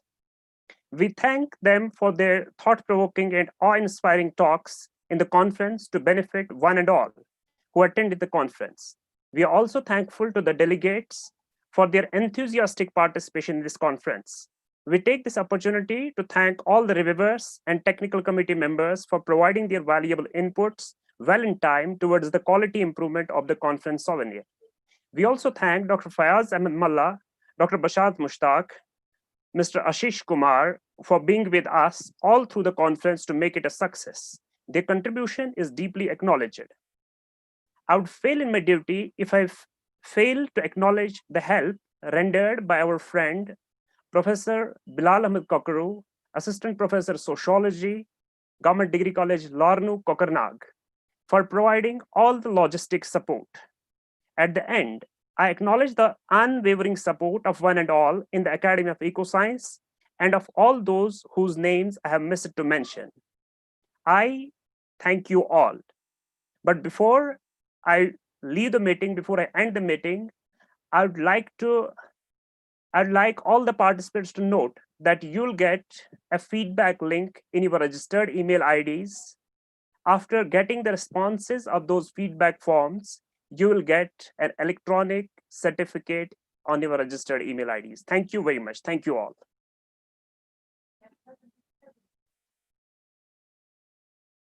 Yes, there's one more announcement that before I wind up, there's one important announcement that the two best presentations adjudged by the judge in the two technical sessions. In technical session 1, the best presentation was adjudged as that of Aisha Dev, who deliberated upon the role of smart agricultural practices in achieving agricultural sustainability. And in second technical session, the best presentation was adjudged as that of Parveen Khan, who deliberated upon the utility of biosensors in plant disease and pest detection. I congratulate both the speakers who have won the best presentation awards. Thank you, and have a nice day. Thank you very much.